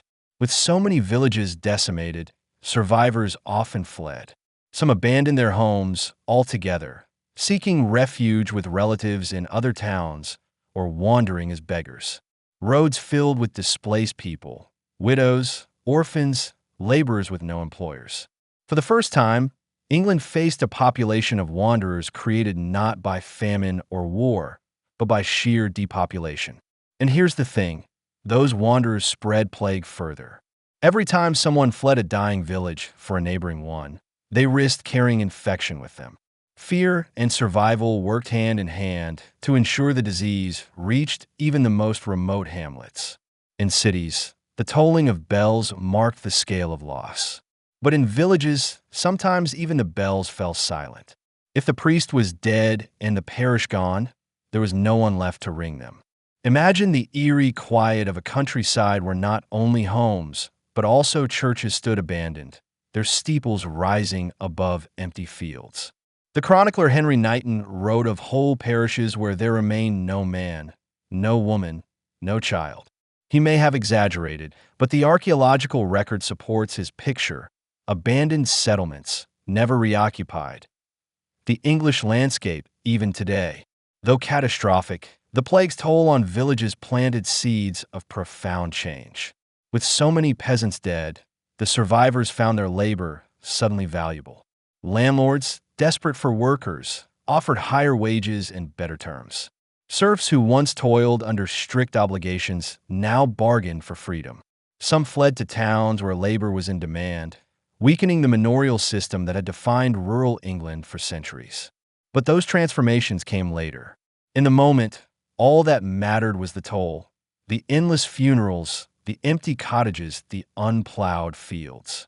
Rural England learned, in 1349, that no hedgerow or pasture could shield it from the Black Death. And yet, even amid the devastation, some villages endured. Survivors regrouped, buried their dead, and tried to carry on. Harvests resumed in time. Marriages were made to rebuild families, and children were born to replace the lost. The resilience of rural communities, though tested to the breaking point, ensured that England did not collapse entirely. But the memory of that toll, the silence, the emptiness, would linger for generations. From London's crowded streets to England's scattered villages, the plague left no corner untouched. But what the countryside experienced in silence, it also reflected in sound. The cries of grief, the desperate prayers, the futile remedies. Across England, the toll was not just counted in lives, but in the very rhythm of daily existence. And with the disease now firmly rooted in both city and village, its shadow stretched across the whole of Europe, reshaping faith, medicine, and society itself. Faced with this invisible enemy, people turned instinctively to their sense of smell as defense. If bad odors carried plague, then good odors must repel it, or so the logic went. And so began a frenzy of fumigation and perfuming. Burning herbs, juniper, rosemary, lavender, and sage were burned in homes and streets. Smoke curled through alleys, meant to drive away the foul vapors. Some towns lit massive bonfires in public squares, filling the air with pungent clouds. Perfumes and flowers. Wealthier citizens carried pomanders, small containers filled with aromatic herbs and spices. These were held to the nose in crowded places. Others carried posies of flowers, the origin of the later nursery rhyme, ring around the rosy. Vinegar and wine. Rooms were washed down with vinegar, thought to cleanse the air and surfaces. Some even sprinkled wine on floors or clothing, as if intoxication of the senses could drown out death. Toilets of fire. In Avignon, Pope Clement VI sat between two great fires, believing the smoke would purify the air around him. Lesser folk tried smaller versions, braziers burning constantly in homes, even if the smoke suffocated more than it saved. The logic was flawed, but not entirely foolish. Some fumigations may have killed fleas or at least driven rats away. Still, none of it stopped the spread. Perhaps the most iconic image of this period is the plague doctor, cloaked in leather with a long, bird-like mask. The mask's beak was stuffed with aromatic herbs, spices, and dried flowers. The idea was simple: filter the air, turn bad smells into good ones, and thus avoid contagion. Did it work? Not really. The leather may have offered some barrier, but the herbs were useless against fleas and bacteria. Still, the outfit became a symbol of the time, a grotesque attempt to fight terror with fabric and scent. Imagine the sight of such a figure entering your home. Half priest, half bird, fully ominous. For many, the beaked doctor was as frightening as the disease itself. Even ordinary people fought daily battles with odor.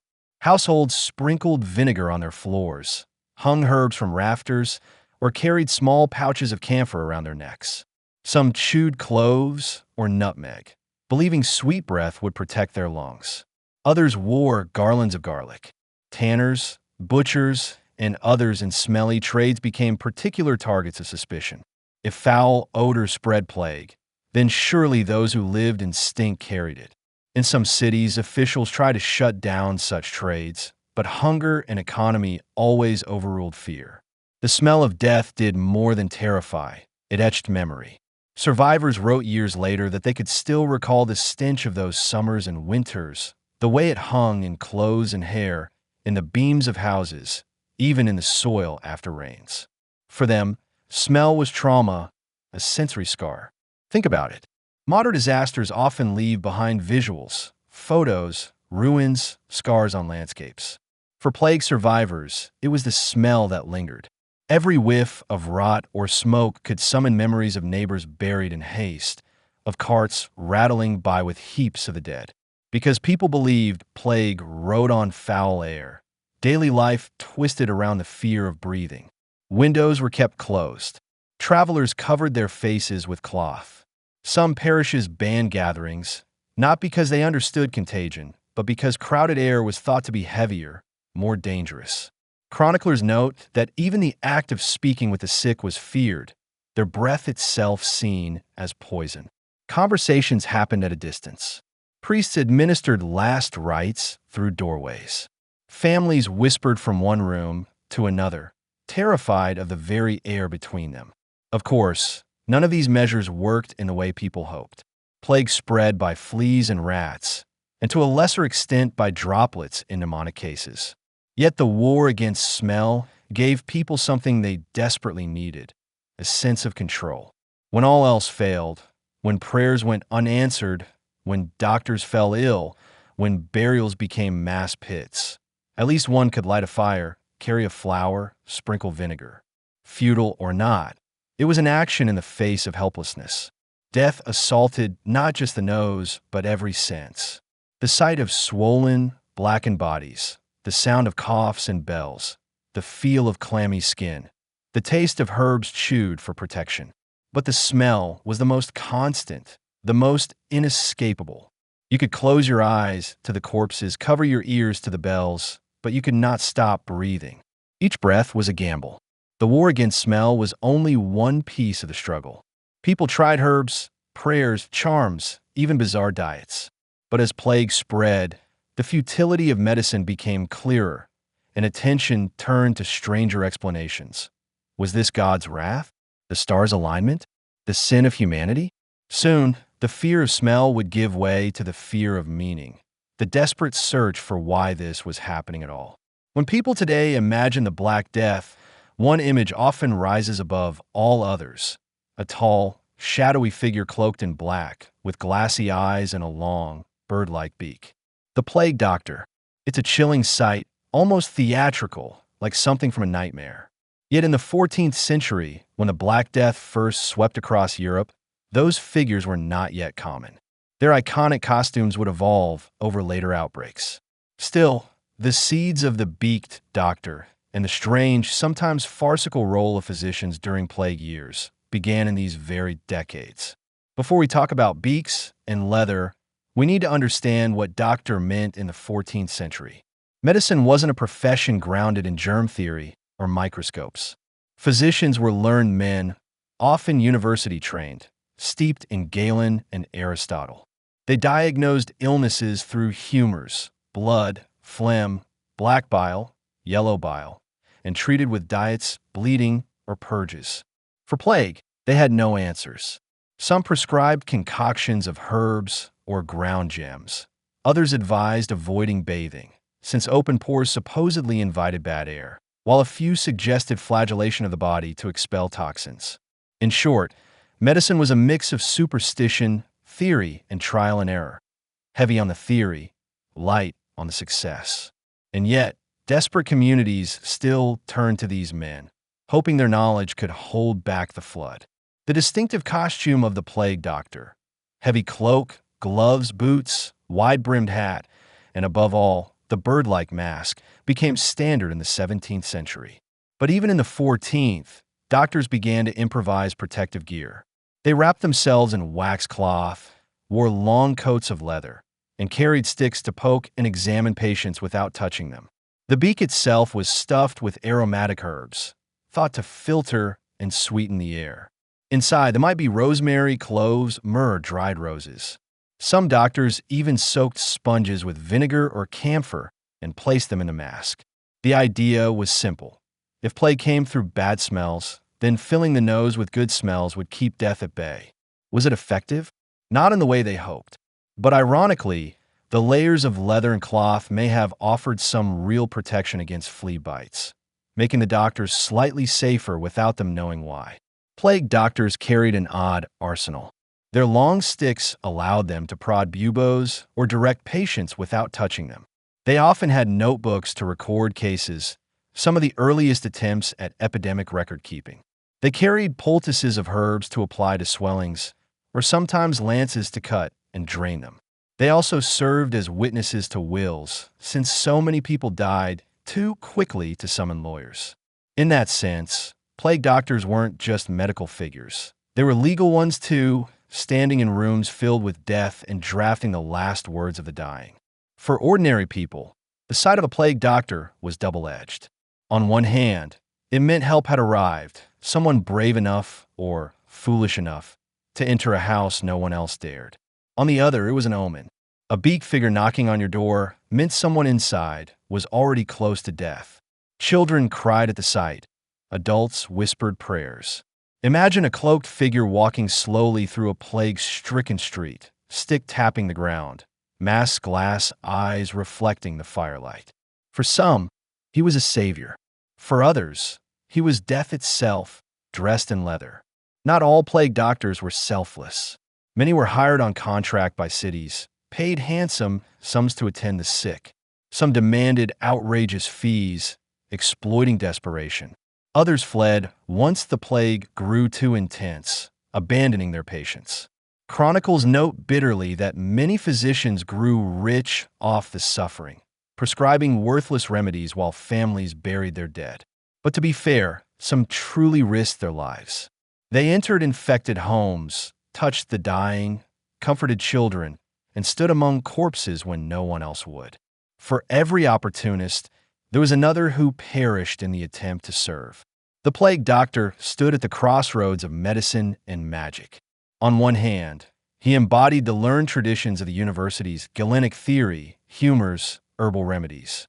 On the other, he carried charms, wore talismans, and performed rituals. Some even muttered prayers while applying treatments, blending medicine with liturgy. This mixture reflected the age itself.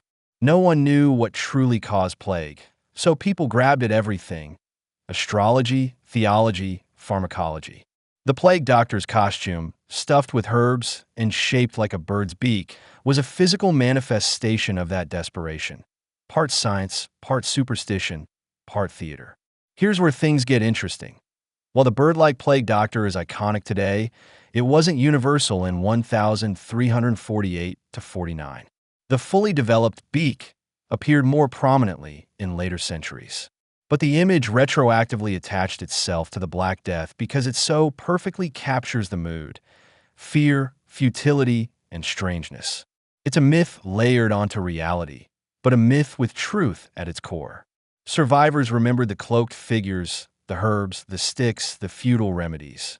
Later generations crystallized that memory into a single, terrifying image. And now, centuries later, If you show someone a drawing of a plague doctor, they immediately think Black Death. Though mocked and feared in their own time, plague doctors left a mark. Their attempts at record-keeping gave historians some of the first demographic glimpses of epidemic mortality. Their insistence on protective clothing foreshadowed later developments in medical hygiene, and their failures forced future physicians to question old dogmas, slowly nudging medicine toward new understandings. But in the moment, in the alleys of Florence or the parishes of London, the plague doctor was just another human facing the incomprehensible. Cloaked, masked, armed with herbs and prayers, he was as helpless as the rest, only better dressed. So, while London streets filled with the smell of herbs and smoke, and cloaked doctors prodded the dying with their sticks, explanations still eluded everyone. If medicine and masks could not stop the plague, perhaps understanding its cause could. And so, Europe's imagination exploded into theories, some scientific, some mystical, many terrifying, about why the Black Death had come. When faced with the incomprehensible, humans do what they've always done. They search for explanations. And in the mid-14th century, as the Black Death swept across Europe, explanations bloomed like weeds in an untended field. Without microscopes, without germ theory, without the faintest concept of bacteria or fleas, people reached for what they knew: religion, astrology, natural philosophy, rumor, and sheer imagination. The results were wild, contradictory, and sometimes dangerous. For many, the most obvious explanation was divine punishment.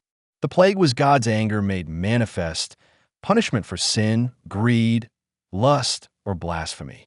Preachers thundered from pulpits, warning that the end times were upon them. Chroniclers recorded confessions of entire towns, processions of barefoot penitents, and frantic attempts to appease divine wrath. And here's the thing, it made emotional sense. Medieval Europe was a deeply religious world.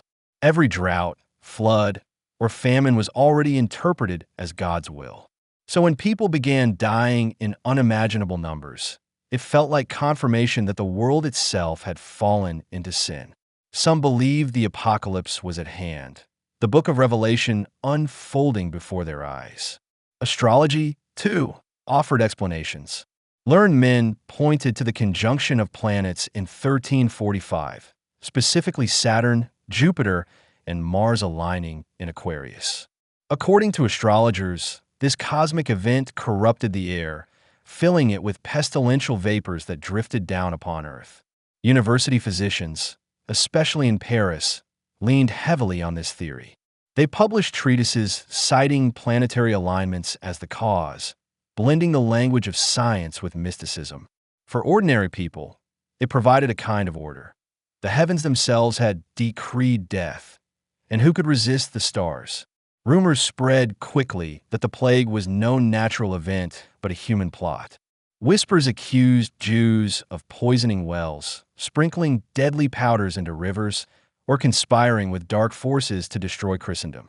In towns across Germany, Switzerland, and France, these rumors turned into violence, pogroms that slaughtered thousands of Jews. This scapegoating had tragic logic. If the sickness seemed deliberate, then someone had to be the culprit. Communities, desperate for control, turned suspicion into bloodshed. The irony, of course, is that Jews often suffered from the plague, just like everyone else. But fear isn't rational. When death surrounds you, the temptation to find a tangible enemy is overwhelming. Another theory, widely accepted, was that plague came through corrupted air, miasma. Rotting matter, swamps, or even the breath of the sick could pollute the atmosphere, making it toxic. That's why fumigation, perfumes, and burning herbs became so popular. If air was the enemy, then air must be purified. People closed windows, carried flowers, and avoided night breezes. In some towns, entire neighborhoods were fumigated with smoke. Others banned bathing, believing it opened pores to the poisoned air. Ironically, some of these measures, closing homes, reducing contact, may have slowed spread, but for the wrong reasons.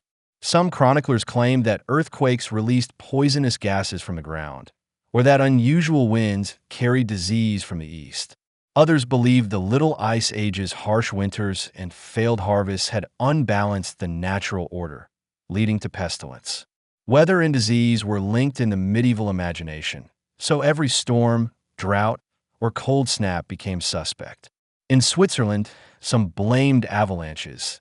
In Italy, volcanic eruptions. The world itself seemed unstable, trembling under the weight of divine or natural anger. Not all theories were mystical. Some people noticed patterns. Those who cared for the sick often sickened themselves, and houses with plague quickly infected neighbors. From this, the idea of contagion, that disease could pass from person to person, began to take shape. But contagion was frightening in its own way.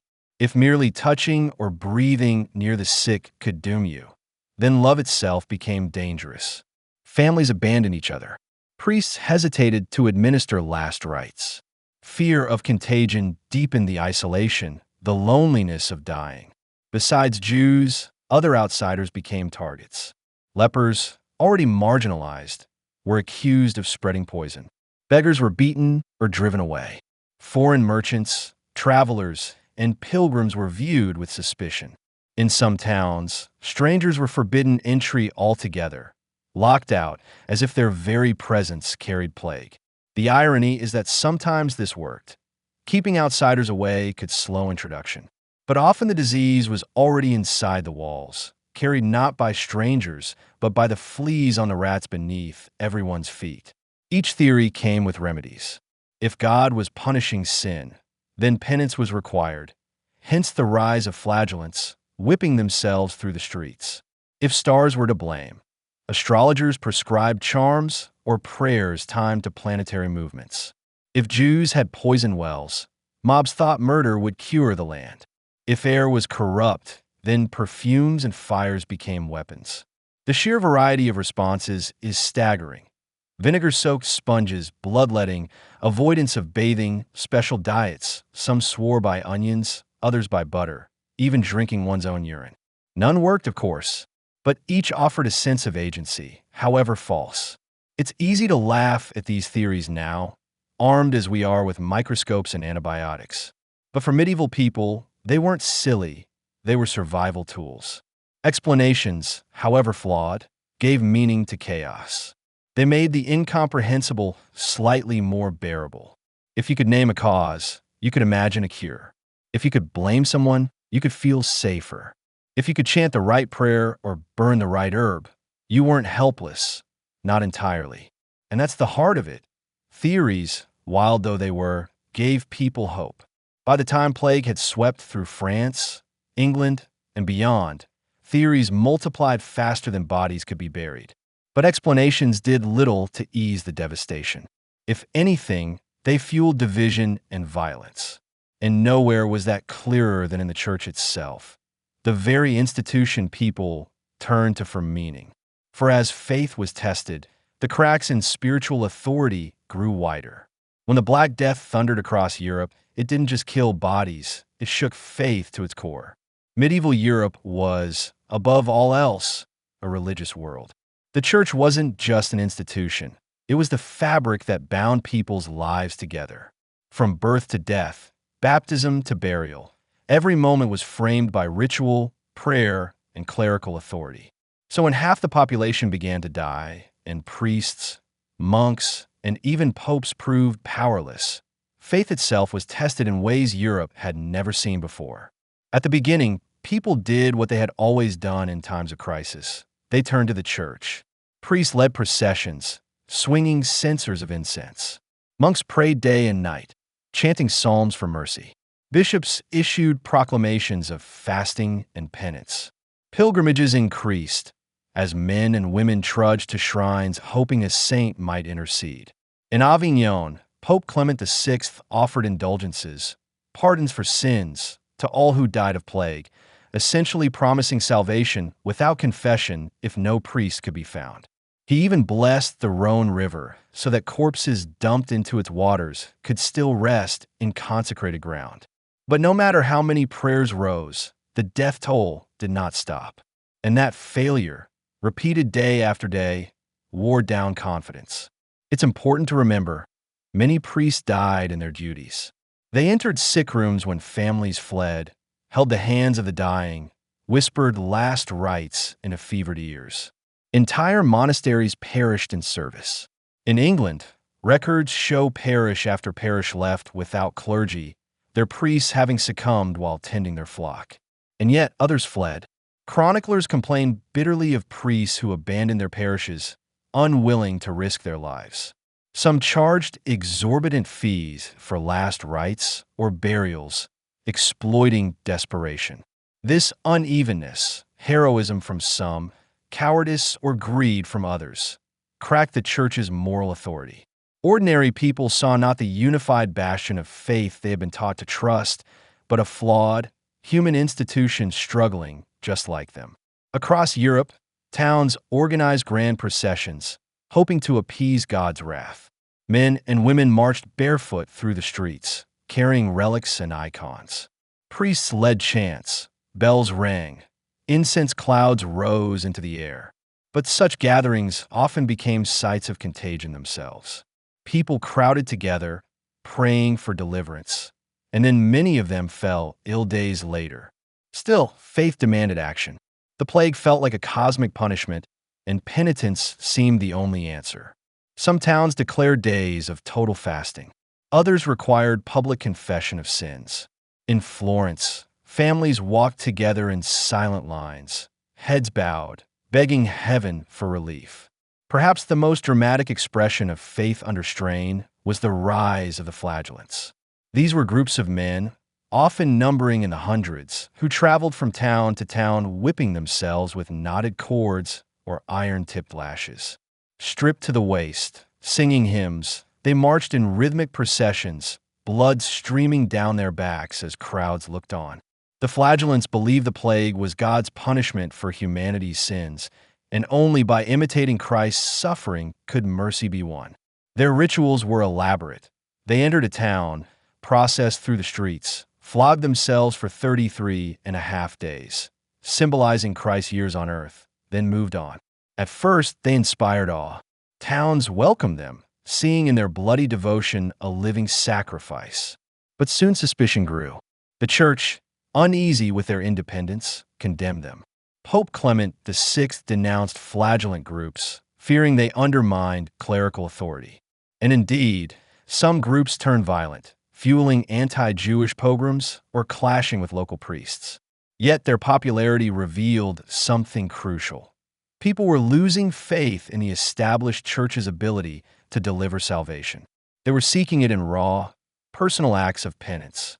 As the plague wore on, the church's failures mounted. Too many priests were dead, too many indulgences sold, too many processions unanswered. Ordinary people began to ask dangerous questions. If the church was truly God's representative, why couldn't it stop the plague? Why did the holy die alongside the sinful? Why did monks in their cloisters fall just as quickly as peasants in their fields? These questions didn't destroy faith. Europe remained deeply Christian. But they planted seeds of doubt, seeds that, over time, would grow into critiques of corruption, calls for reform, and eventually, centuries later, the Reformation itself. It would be a mistake to say the Black Death made people abandon religion.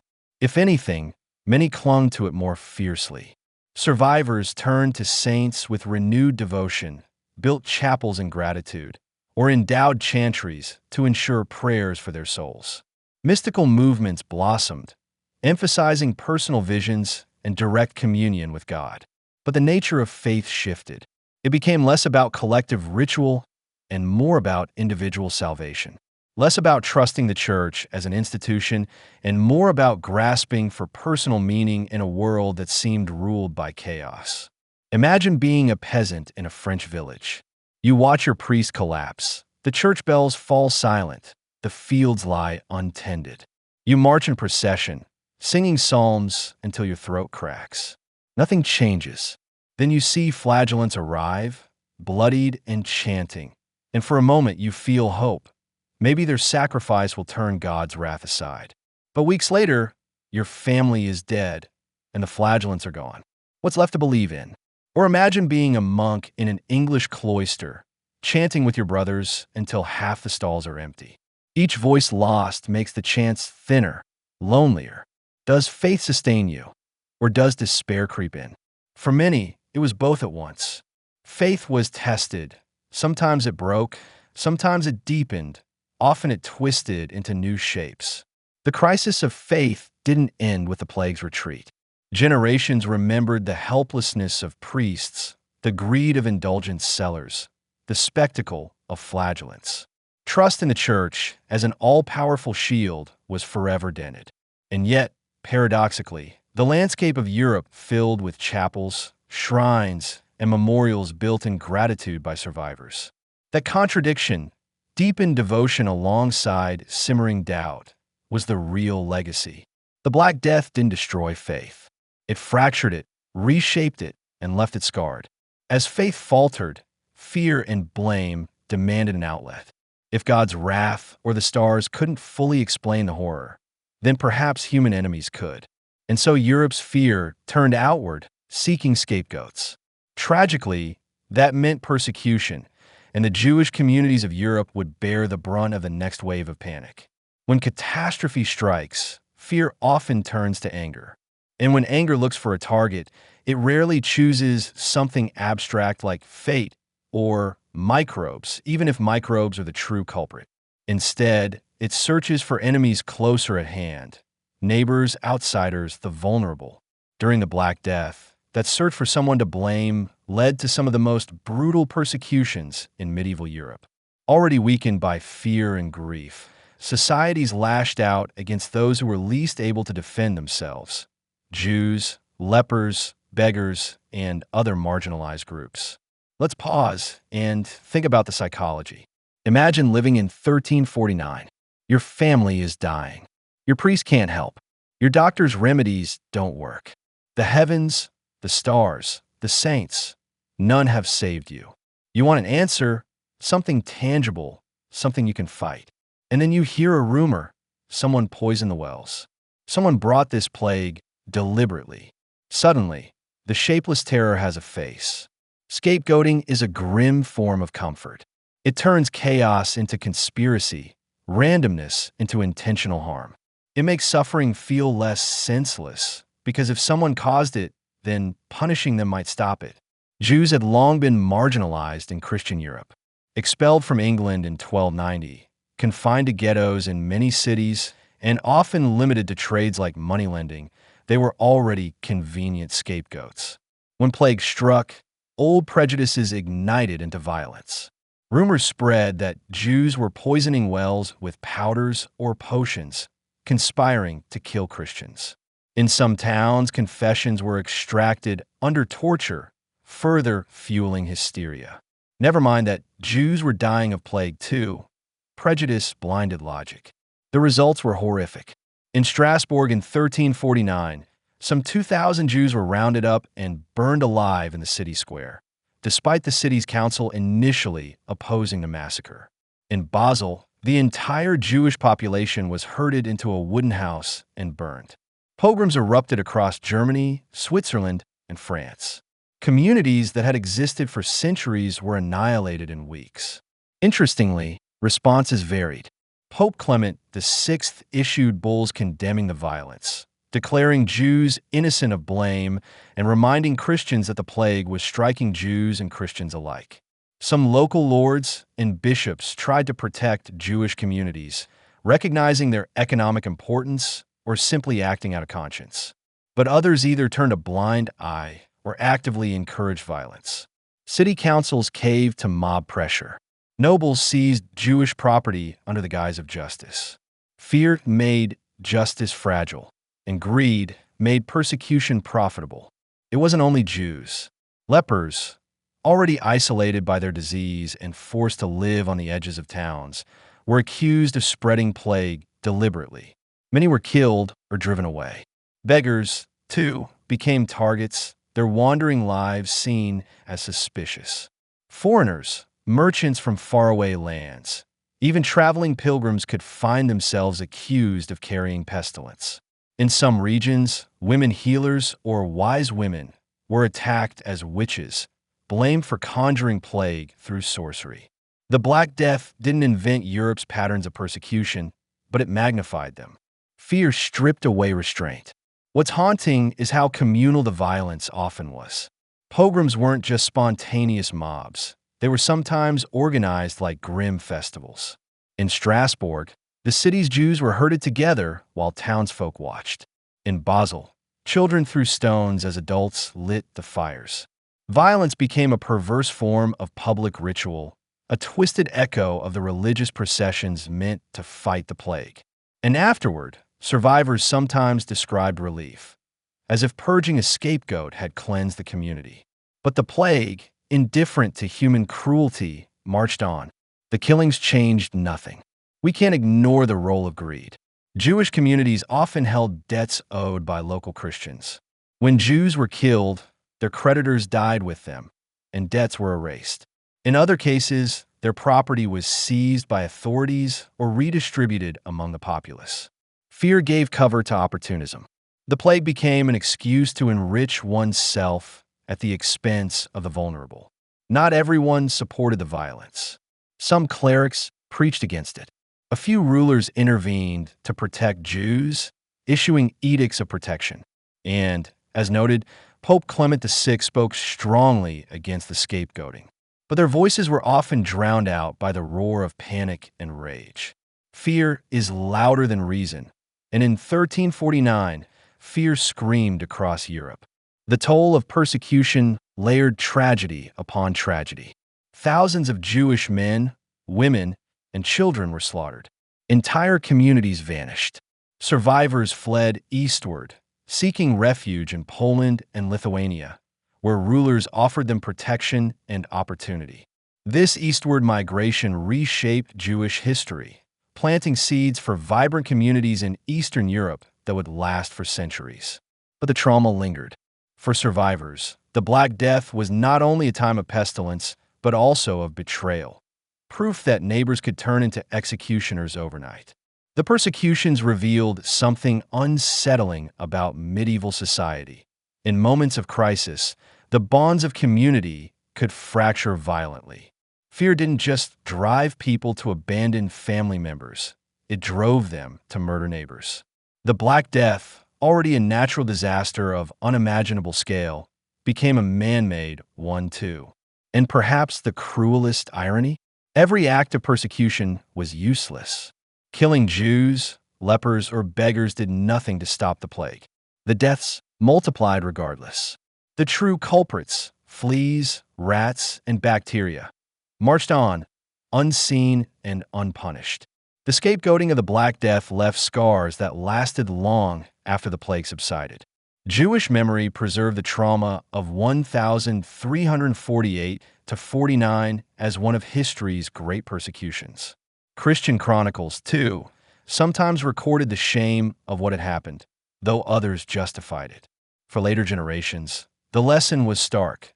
Fear without understanding can breed horrors as devastating as any disease.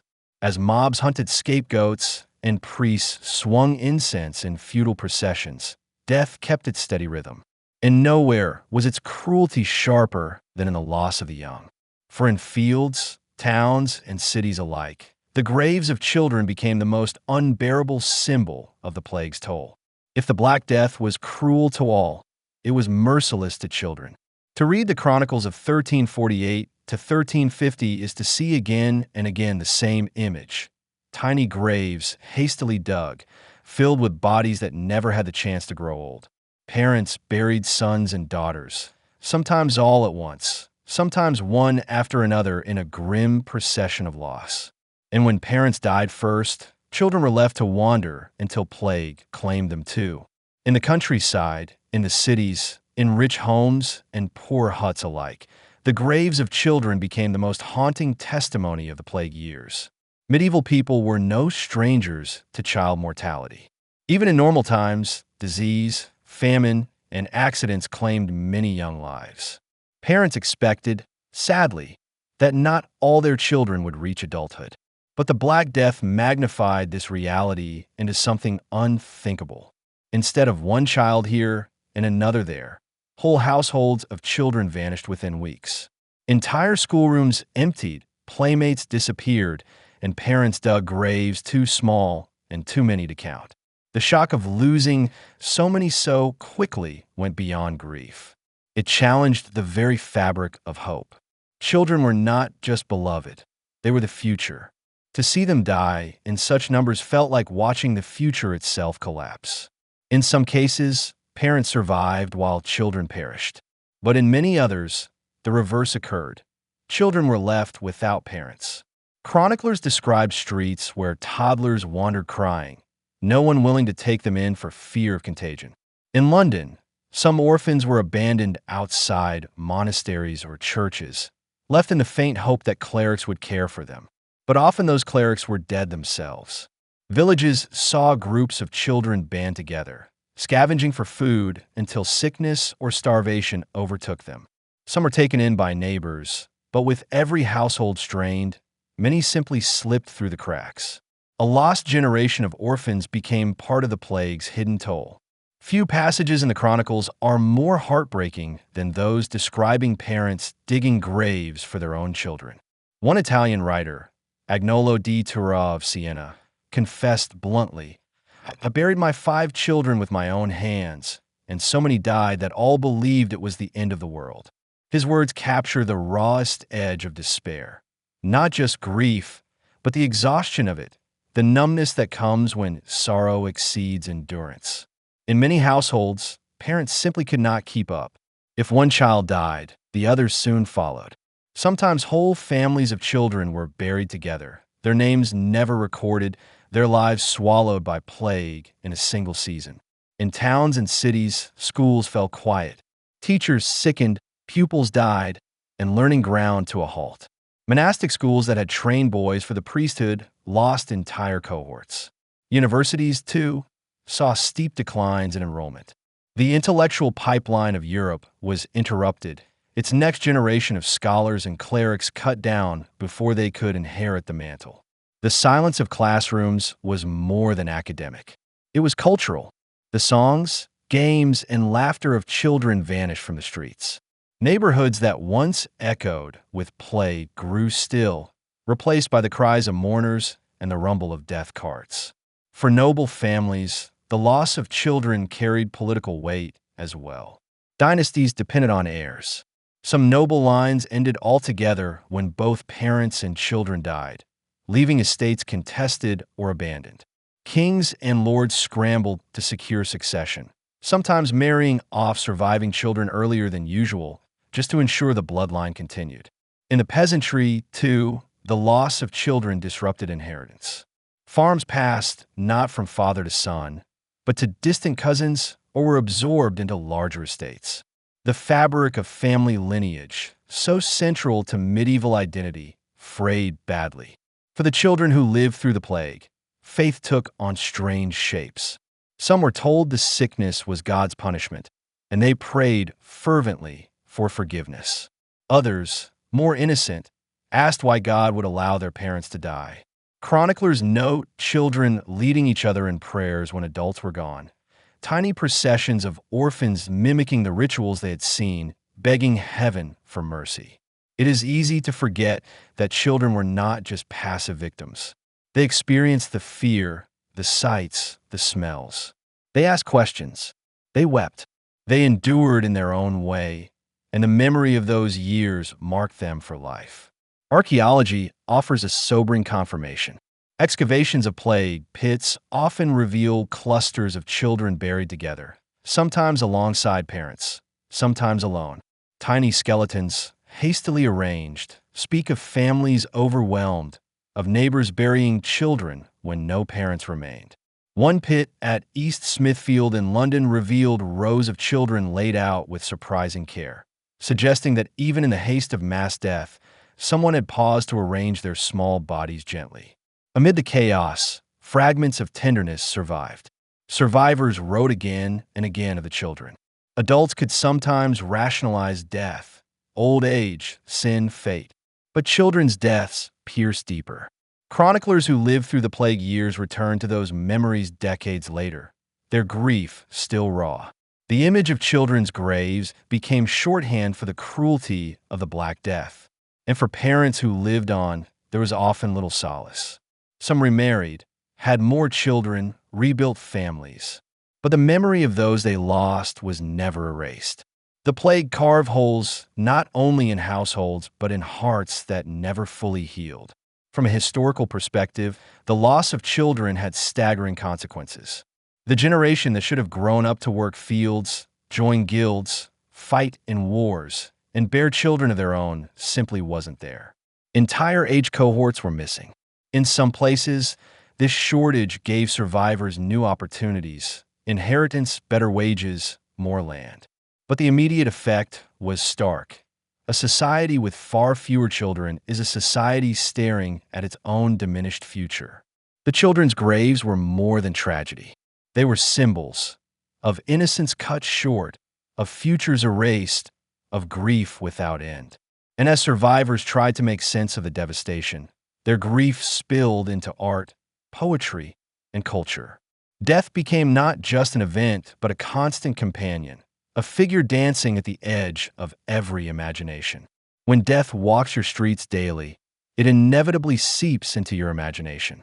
For medieval Europe, the Black Death wasn't just a medical or demographic disaster. It was a cultural one. Artists, poets, and even ordinary folk began to see the world through a darker lens. Skeletons danced in murals. Sermons echoed with imagery of decay, and everyday language filled with reminders of mortality. This art of the macabre became one of the most striking legacies of the plague years. It was a coping mechanism, a theology, and an aesthetic all at once. Before the Black Death, death was often depicted in Christian art as a passage, a soul weighed by angels and demons, heaven or hell awaiting.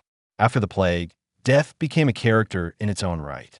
Skeletons, skulls, and rotting corpses appeared in paintings, carvings, and manuscripts. Think of the Danse Macabre, Dance of Death, imagery that flourished in the decades after. In these works, skeletons lead kings, peasants, bishops, and children in a grim procession, hand in bony hand. The message was clear: death spares no one. Rich or poor, powerful or powerless, all must dance. This imagery resonated deeply with survivors. They had watched lords and beggars alike fall to the same disease. Equality before death wasn't just an idea, it was lived reality. The dance of death became one of the most enduring motifs of the late Middle Ages. First appearing in murals, notably at a cemetery in Paris, it spread across Europe, carved into church walls, painted in manuscripts, and even performed in pageants. Picture a fresco on a church wall, a line of figures: emperor, pope, knight, maiden, child, each paired with a grinning skeleton tugging them toward the grave. Parishioners leaving Mass would pass under this reminder that no station, no piety, no wealth could shield them. It sounds morbid, but it also served as a kind of grim comfort. If everyone must die, then one's own losses felt less isolating. The Dance of Death was not just art, it was solidarity in suffering. Another cultural ripple was the rise of memento mori. Remember, you must die. Skulls appeared in jewelry, tombs, and manuscripts. Hourglasses, extinguished candles, and wilting flowers symbolized the fleeting nature of life. Even in moments of celebration, reminders of mortality crept in. Nobles commissioned portraits with skulls lurking in the background. Priests preached sermons filled with images of worms devouring corpses. Graveyards were expanded and often moved closer to churches, ensuring the living could not avoid constant confrontation with the dead. In a world where plague might strike any moment, it made sense. Live with death in mind, because it may be nearer than you think. Writers, too, grappled with plague through words. Giovanni Boccaccio, writing in the Decameron, described Florentines fleeing the city, telling stories to distract themselves while death consumed their neighbors. His opening pages, filled with descriptions of bloated bodies and abandoned homes, became one of the most vivid literary snapshots of plague Italy. But humor surfaced alongside horror. Some tales in the Decameron are bawdy, mocking, or absurd. Laughter as a shield against despair. Satire, irony, and grotesque humor became ways to cope. When death is everywhere, sometimes the only response is to laugh in its face. Songs and plays also reflected the macabre. Ballads spoke of death as a lover or a thief. Street performers mimed skeletal figures. In some places, morality plays dramatized the plague as a character, dragging sinners to hell. Even church liturgies adopted darker tones. Hymns and chants emphasized judgment, wrath, and the fragility of life. Funeral masses multiplied, and with them, the music of lament became the soundtrack of the age. If you compare pre-plague religious art to post-plague, the shift is stark. Before, saints are radiant, Christ triumphant, the Virgin serene. After, art becomes more somber. Crucifixions emphasize Christ's suffering more vividly. Madonnas look sadder, sterner. Scenes of judgment grow harsher. And in the margins of illuminated manuscripts, grotesque figures, dancing skeletons, grinning skulls, cavort beside holy texts. The sacred and the macabre merged, reflecting a world where death intruded everywhere, even in prayer. Churchyards themselves became canvases of the macabre. In places like the Cemetery of the Innocents in Paris, murals of the Dance of Death decorated the cloister walls. Visitors walking among graves would see art reminding them that they, too, would join the dead. These cemeteries weren't just burial grounds, they were public spaces. People shopped in markets held near the tombs. Children played under the shadow of ossuaries, and sermons were preached with skeletons painted nearby. Death became not hidden away, but integrated into daily life. The art of the macabre wasn't just about aesthetics. It reflected a psychological shift. Survivors of the plague had lived through unimaginable trauma. They had seen half their neighbors vanish, children buried by the handful, priests fall at the altar. Death had become so ordinary, so universal, that it had to be integrated into culture, or else madness would follow. By painting skeletons, by carving skulls, by chanting grim hymns, people gave form to the formless. They turned terror into symbol, and in doing so, reclaimed a measure of control. The macabre aesthetic outlasted the plague itself. For centuries afterward, European art carried reminders of death. Even as the Renaissance blossomed, filled with light and beauty, skulls lurked in portraits, skeletons strutted across stage plays, and the dance of death remained popular. The Black Death taught Europe that life could end in an instant, and art never forgot. The art of the macabre helped survivors cope, but it also testified to a deeper reality. Plague didn't just kill bodies. It reshaped culture, belief, and even the way people imagined the afterlife. And as the plague rolled on, claiming generation after generation, people began to wonder whether it had also broken the very order of society itself. The Black Death wasn't just a wave of sickness. It was a wrecking ball that slammed into the foundations of medieval society. When half the population vanished in the space of a few years, the carefully balanced order of lords, peasants, priests, and merchants collapsed. Labor disappeared, hierarchies cracked, and rules that had seemed eternal suddenly looked fragile. In its wake, Europe found itself a different place, wounded, restless, and forever changed. Before 1347, medieval society was rigid. The three estates defined life: those who prayed, clergy; those who fought, nobility; and those who worked, peasants. Serfdom kept peasants bound to manors, while guilds tightly controlled trades and cities. Authority rested in tradition. Everyone knew their place. But that balance was delicate, relying on sheer numbers. Fields needed workers, armies needed soldiers, churches needed tithes. Remove half the people, and the system couldn't function. That's exactly what the plague did. The first shock was agricultural. Whole villages lost so many farmers that crops rotted in the fields. Grain shortages followed, but paradoxically, there was less demand too, since so many mouths were gone. Fields lay fallow, mills stood idle, and livestock wandered without herdsmen. Landlords who once commanded dozens of serfs suddenly found themselves begging for labor. In some regions, wolves returned to the countryside, forests crept back into abandoned farmland. The natural world reclaimed what humanity had lost. For survivors, however, this collapse created opportunity. With so few workers left, labor suddenly became precious. Peasants who had once been trapped in servitude could now demand wages, better terms, or even freedom.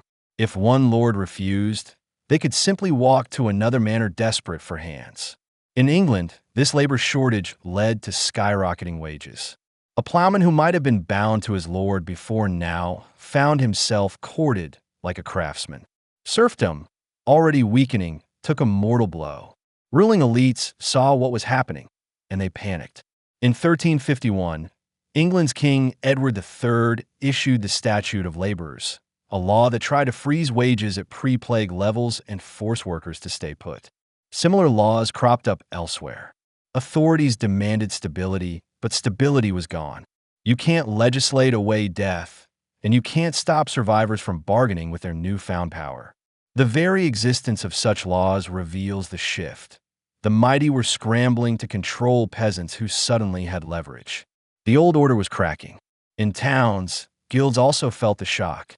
Masters, journeymen, and apprentices died in such numbers that trade networks faltered. Some guilds collapsed altogether. Others opened their doors to new members more quickly than before, eager to fill ranks. Standards loosened, opportunities widened.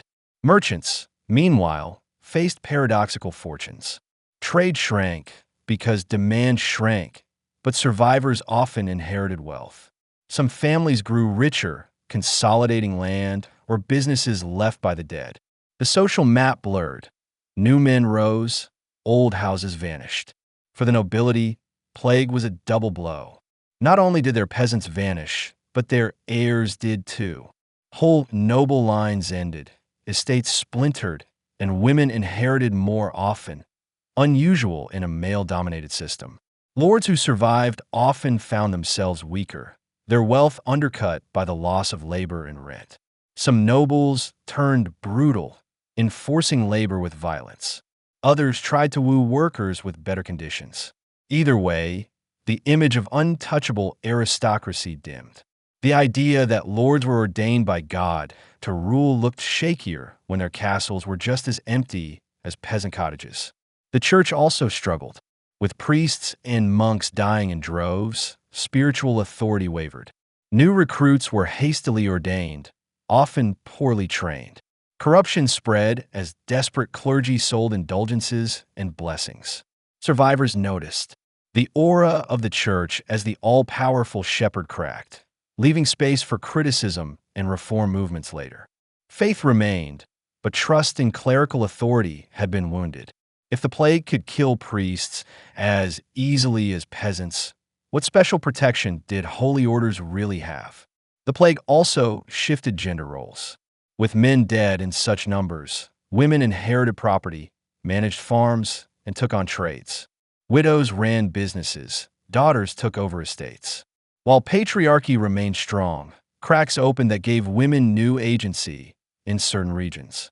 Some chroniclers complained that women had grown too bold, dressing more finely, speaking more freely. But this was less moral decline than survival. When half the men are gone, women must step forward. Beyond economics, the psychological order shattered too. The Black Death had proven that death respected no rank. Kings, bishops, merchants, peasants all lay in the same mass pits. That brutal equality haunted the survivors. Respect for authority weakened. Peasants questioned why they should toil endlessly when life could vanish tomorrow. Nobles questioned the point of luxury when death struck without warning. Even artists and poets began to mock the old hierarchies, sketching skeletons leading lords and serfs in the same dance. The social shifts didn't erupt immediately, but they planted seeds. In England, just decades later, the Peasants' Revolt of 1381 erupted, fueled by frustration over attempts to reimpose pre-plague labor conditions. Across Europe, similar uprisings and labor disputes broke out. The plague had shattered not only the population, but the illusion of unchanging order. For the survivors, life after plague was strange. Some found themselves wealthier, inheriting lands and goods from dead relatives. Others found themselves freer, no longer bound by serfdom. But many lived with a sense of instability. If society could collapse so quickly once, could it not happen again? The survivors of 1350 were not just peasants and nobles, priests and merchants. They were pioneers in a world remade by absence. The Black Death shattered Europe's social order, leaving behind a patchwork of new freedoms, deeper inequalities, and endless grief. Yet even as people rebuilt, they carried with them a new sense of fragility, that life and order were paper-thin. And nowhere was that fragility clearer than in the famine and hunger that followed, when plague and scarcity combined to wring even more suffering from the land. As if the Black Death scythe weren't cruel enough, it didn't strike in isolation. The plague arrived in a Europe already bruised by decades of poor harvests, erratic weather, and food shortages. And when half the population died, the careful balance of food supply and demand collapsed in strange, uneven ways. In some places, hunger sharpened suffering. In others, abundance mocked survivors who had no strength left to eat. Famine and plague fed each other in a vicious circle, ensuring that even those who escaped the pestilence often fell to hunger. Long before the plague, Europe knew hunger. The Great Famine of 1315 to 1317 had devastated entire kingdoms when relentless rains ruined crops. Chroniclers described people eating cats, dogs, even grass. Parents abandoned children to save themselves. That famine left scars, not just on bodies but on memory. Survivors carried those fears into the plague years, haunted by the knowledge that starvation was never far away. So when plague struck in 1347 to 1348, the memory of famine lingered. And soon, the two horrors overlapped. The Black Death's most direct blow to food supply was manpower. Fields require plowing, sowing, and harvesting. When half the peasants were dead, fields lay fallow. Grain withered where it stood. Vineyards went untended, orchards unpicked. In England, records show entire manors abandoned, their farmland reverting to weeds. In France, the great wheat belts of the north saw sudden declines in yield simply because there were not enough hands to reap the grain. Cattle and sheep, left untended, wandered or died in their pens. In some places, famine wasn't caused by nature, but by sheer absence of people. The dead could not feed the living. And yet, paradoxically, famine and abundance mingled. With fewer mouths to feed, the food that did make it to market sometimes piled up. Chroniclers in parts of Italy note grain rotting in storehouses, wine spoiling in vats, meat left unsold. There were too few buyers. The paradox was cruel. Hunger in one place, waste in another, both born of plague. In cities where supply chains were broken, shortages bit hard. In rural hamlets with few survivors, food sometimes stood untouched because no one remained to consume it. Abundance itself became eerie, a ghostly reminder of absent people. Bread was the staple of Europe. When mills stood idle, when bakers died, even abundant grain meant nothing. In London, records tell of bread shortages in 1349 because there were too few bakers to work the ovens. In France, wine barrels soured when coopers and vintners perished before finishing their craft. Food wasn't just about fields, it was about trades. Every link in the chain had to hold, and plague snapped them all at once. For the poor, hunger became another face of plague. Families that survived the disease sometimes succumbed to starvation afterward, too weak to gather food, too frightened to venture into fields. Orphans already wandering scavenged scraps from abandoned houses. Beggars multiplied, their thin forms haunting city gates. Hunger weakened immune systems, making survivors more likely to fall to plague in the first place. And plague, by emptying households, made hunger inevitable. Each fed the other, until death had two weapons instead of one. Economic records show wild swings. In some towns, Food prices spiked as supply chains collapsed. In others, prices fell as demand evaporated.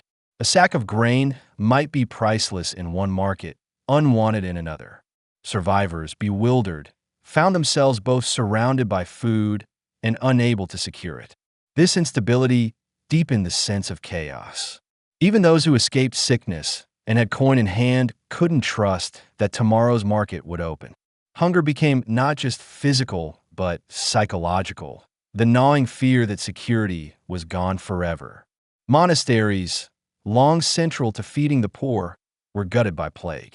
With monks dead in droves, charity kitchens shut their doors.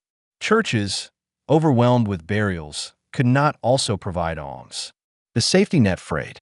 In desperation, some towns tried communal kitchens or emergency distributions, but these often failed when organizers themselves died. Hunger stripped away the veneer of community. Neighbors who once shared bread grew suspicious, guarding what little they had. Stories abound of hoarding, theft, and violent clashes over food. The plague's hunger left its mark on imagination, too. Sermons spoke of famine as divine punishment paired with pestilence, the classic duo of the four horsemen of the apocalypse. Art depicted skeletons clutching both scythes and empty bowls. Popular songs lamented not just death, but the absence of bread and wine. Hunger, in some ways, was the deeper insult. Death might come swiftly by plague, but starvation lingered, gnawing day after day. For survivors, that suffering was harder to forgive. Ironically, in the long run, famine receded after the plague. With fewer people alive, survivors had more land and food per person. Diets actually improved for many in the decades afterward. More meat, more bread, more wine. But in the immediate years of 1348 to 1350, famine and plague were twin terrors. Together, they made survival itself feel like a hollow victory. Imagine being a farmer who lived through the pestilence but watched your neighbor's fields go to waste.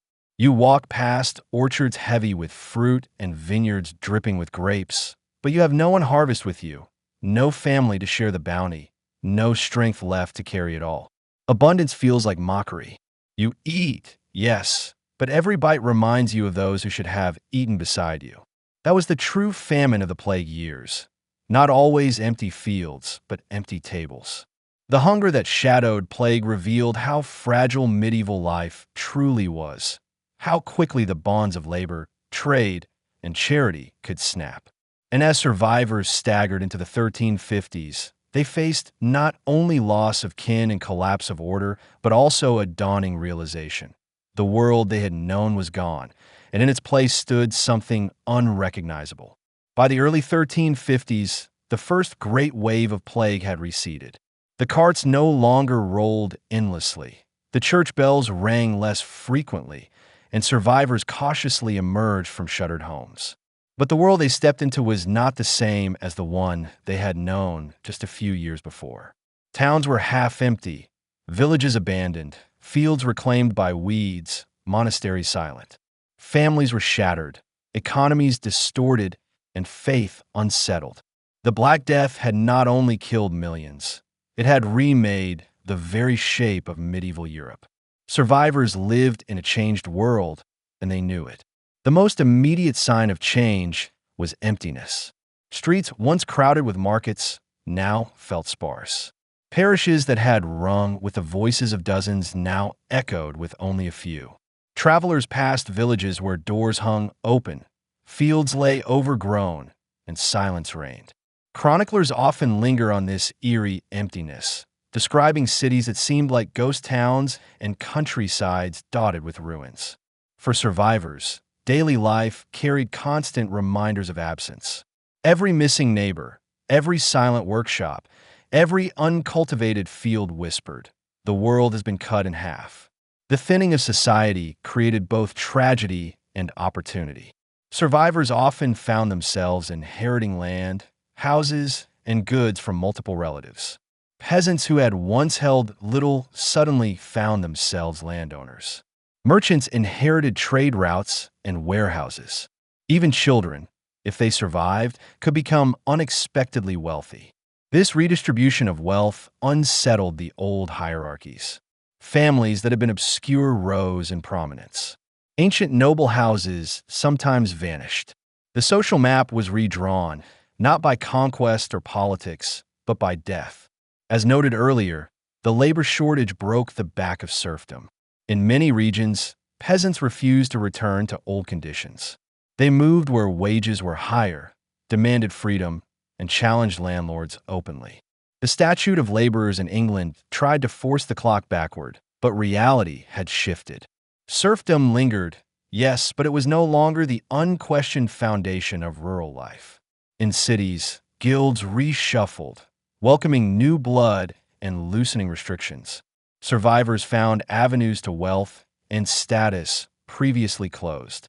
The rigid medieval order, already fragile, now seemed negotiable. Religion, too, looked different.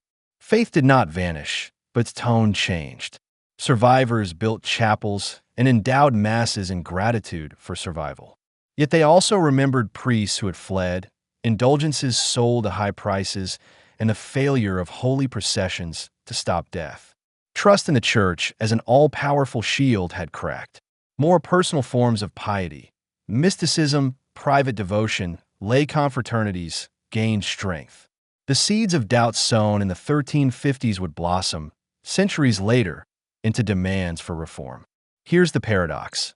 The changed world was both more fearful and more liberated. Fear lingered in the memory of plague, the smell of corpses, the silence of children's laughter, the uncertainty that tomorrow might bring death again. But liberation came from survival itself. If you had lived through the Black Death, you knew firsthand that the old order could fall apart. Why then should you accept every tradition unquestioningly? That sense of possibility, born of catastrophe, reshaped Europe. Art reflected the changed mood. Skeletons and dances of death filled murals, as we've seen. But alongside grim imagery came celebration of the survivors. Festivals resumed with a fierceness, marriages multiplied, and stories like Boccaccio's Decameron reveled in both sorrow and joy. The culture of Europe tilted between macabre seriousness and almost reckless pleasure, as if people wanted to grasp life tightly before it slipped away again. One of the most haunting aspects of this changed world was memory. Survivors could not forget what they had seen.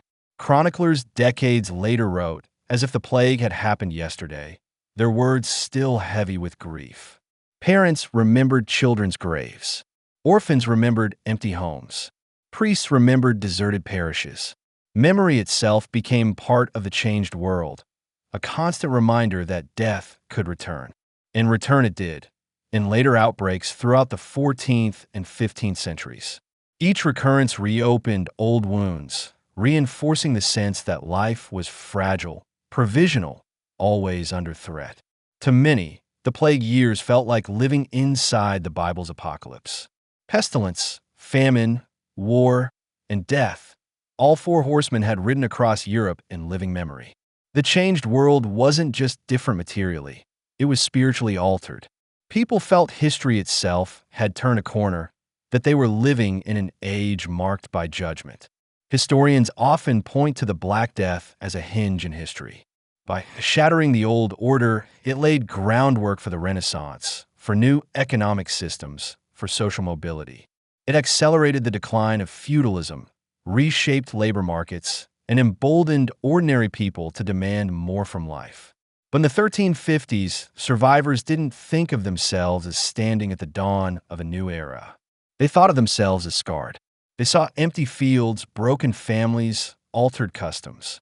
The future they built grew not from optimism, but from necessity.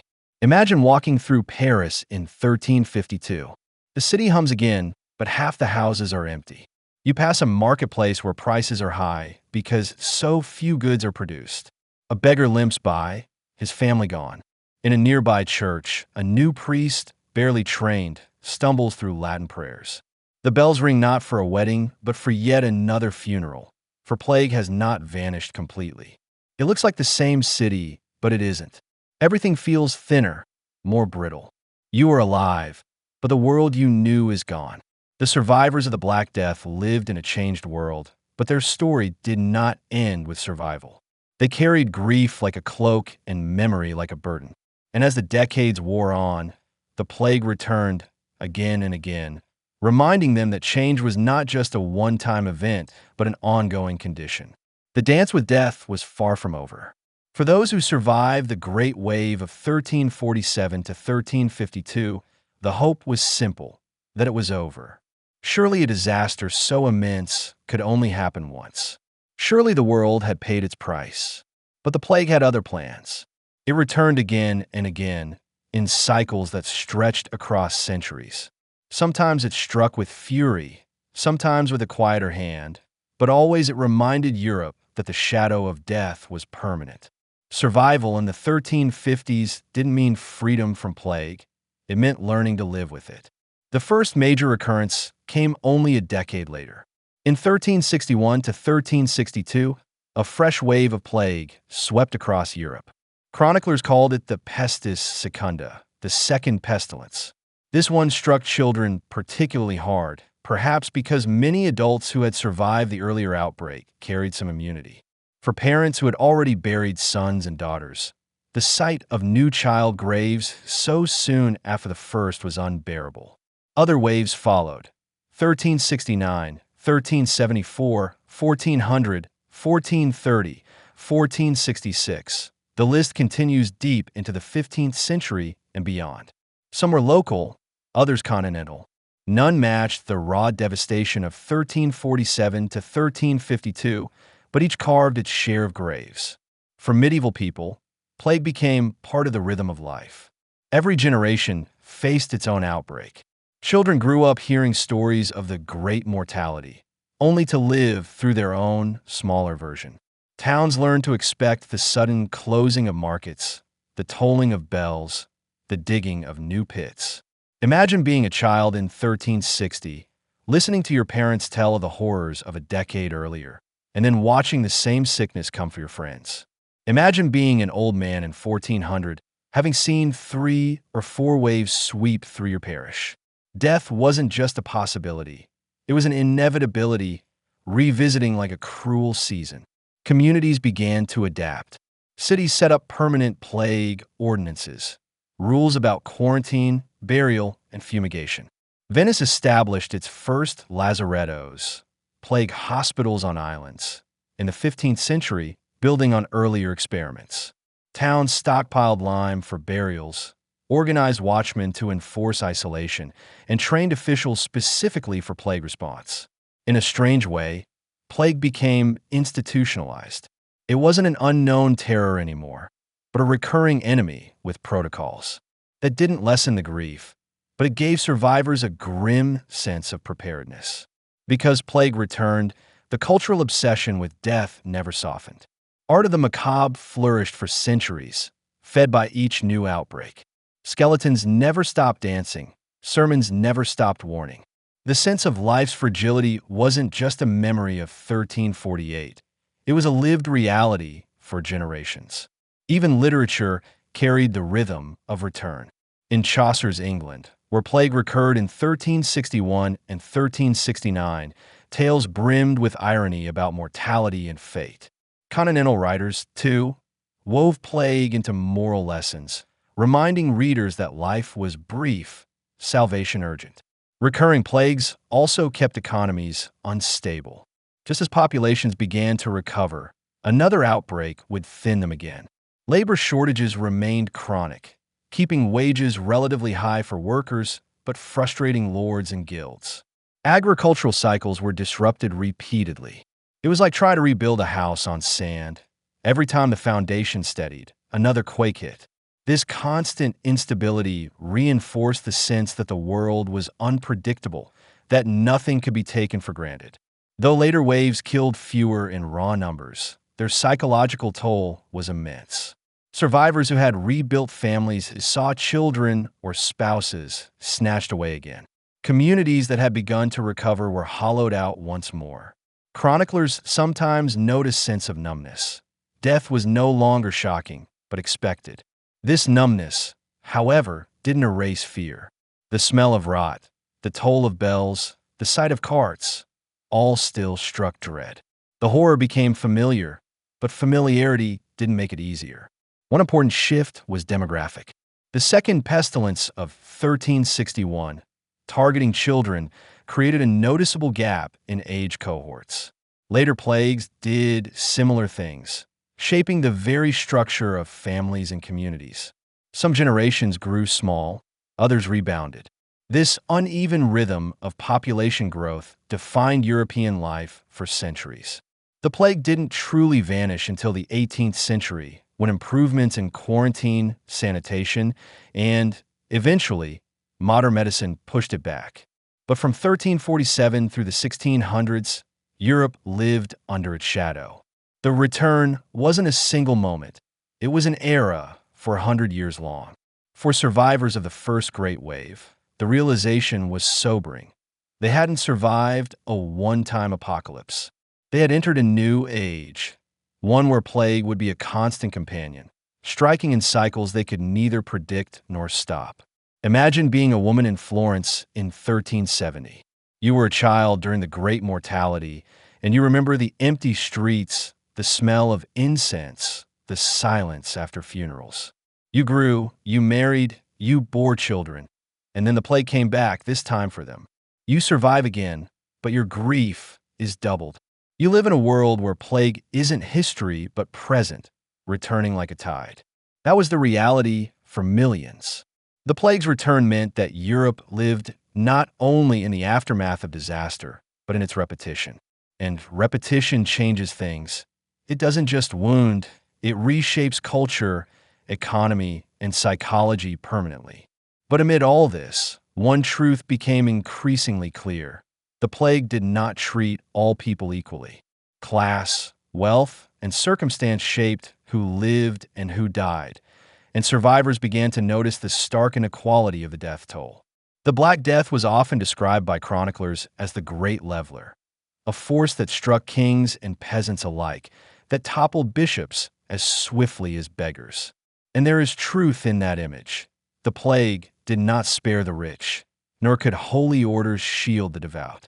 But when you look closer at the records, the grim reality emerges. Death was not evenly shared. Wealth, class, and circumstance shaped who suffered most, and though no one was truly safe, the poor bore a heavier burden. Inequality, so central to medieval life, reached into the grave. Chroniclers loved to repeat stories of noble families wiped out, of abbots dying in their cloisters, of merchants collapsing in their counting houses. These stories had moral weight. See how death mocks pride, how it humbles the mighty. The dance of death imagery captured this perfectly, skeletons leading kings and paupers in the same grim line. But while such tales carried symbolic truth, the practical reality was harsher. Yes, lords and bishops died, but peasants died in far greater numbers, often in worse conditions, with less care, less ritual, and less remembrance. For the poor, survival was always precarious. They lived in crowded huts with little sanitation, their diets already marginal. When plague came, they had no space to flee, no reserves of food, no savings to buy remedies or bribe doctors. Families huddled together in one-room cottages, fleas hopping easily from person to person.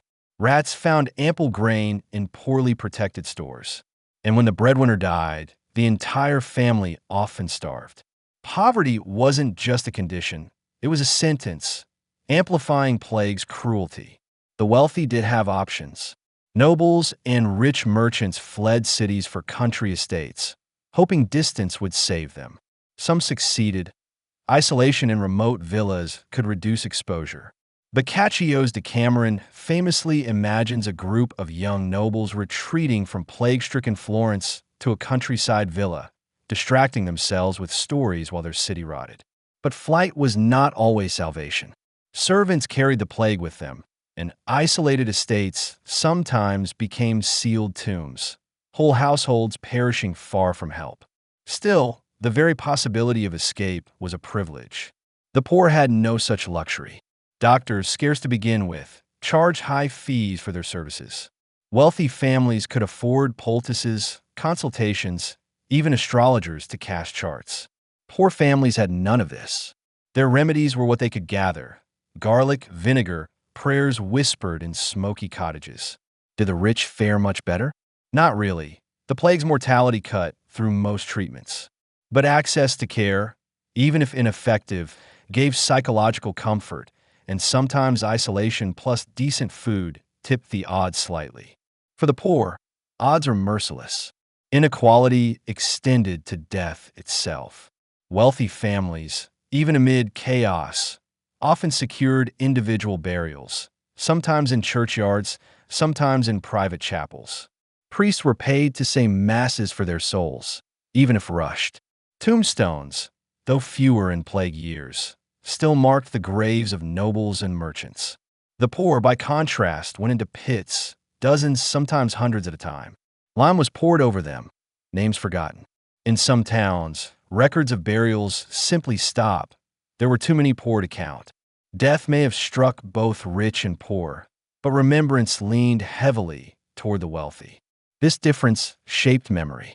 Centuries later, we can still read the wills of nobles who died in plague years. Their names preserved in archives, their monuments still standing. But the countless peasants who filled mass graves remain anonymous.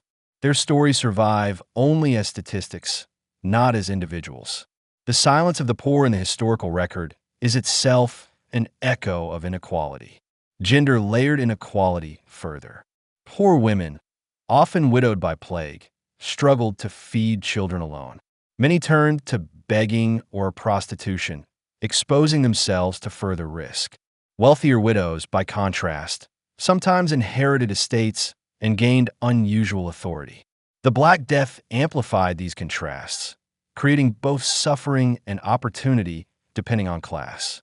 Urban poor, crammed into alleys and tenements, were ravaged quickly. But rural poor had their own vulnerabilities. Isolated villages could be wiped out entirely with no aid or escape. Wealthier rural lords could retreat into castles or fortified manors, controlling entry and limiting exposure. Again, survival tilted with privilege. Ordinary people noticed these inequalities. Chroniclers record grumbling that nobles feasted in the countryside while peasants starved in cities.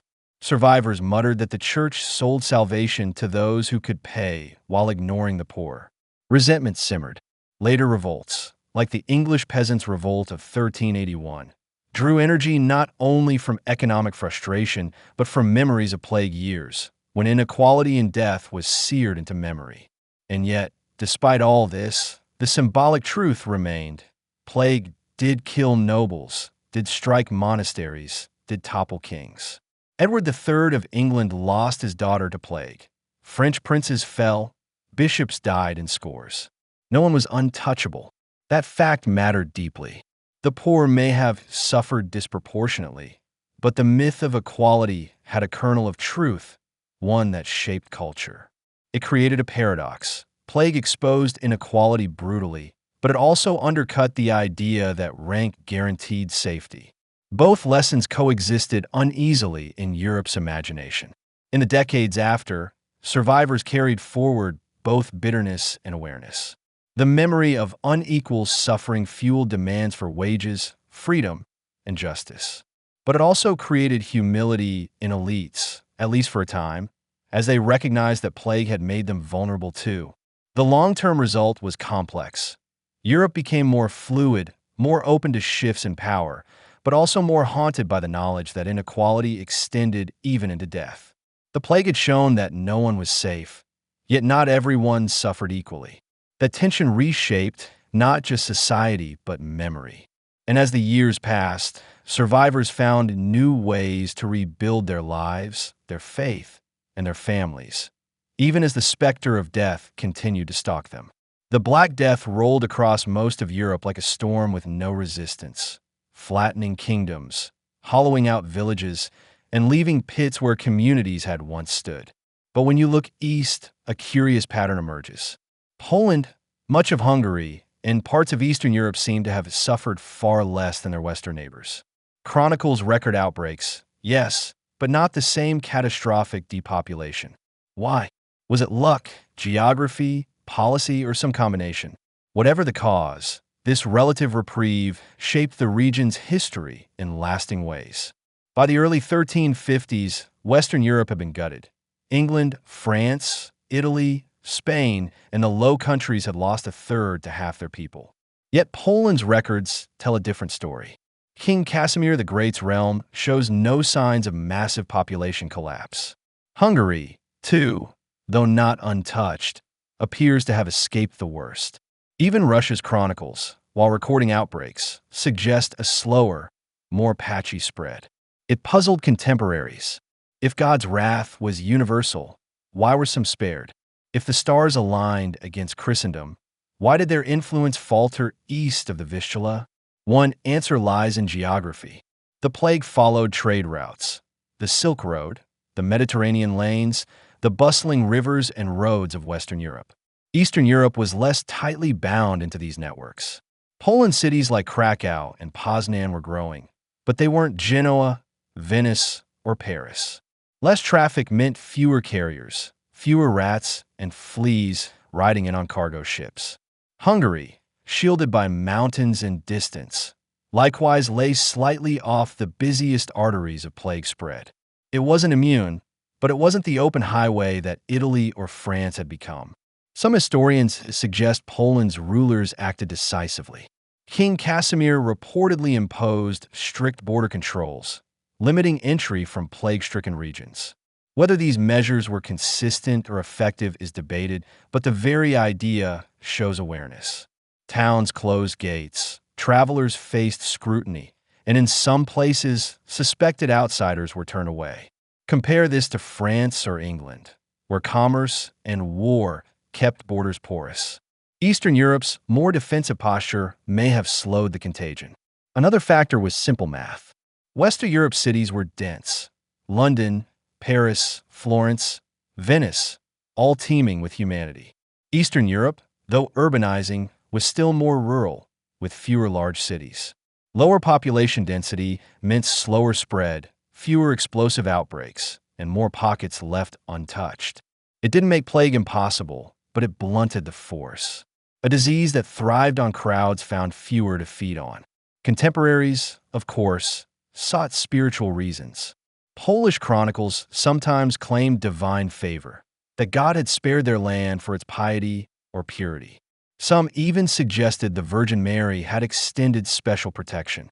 These beliefs, while comforting, masked the more practical causes of geography, trade, and density.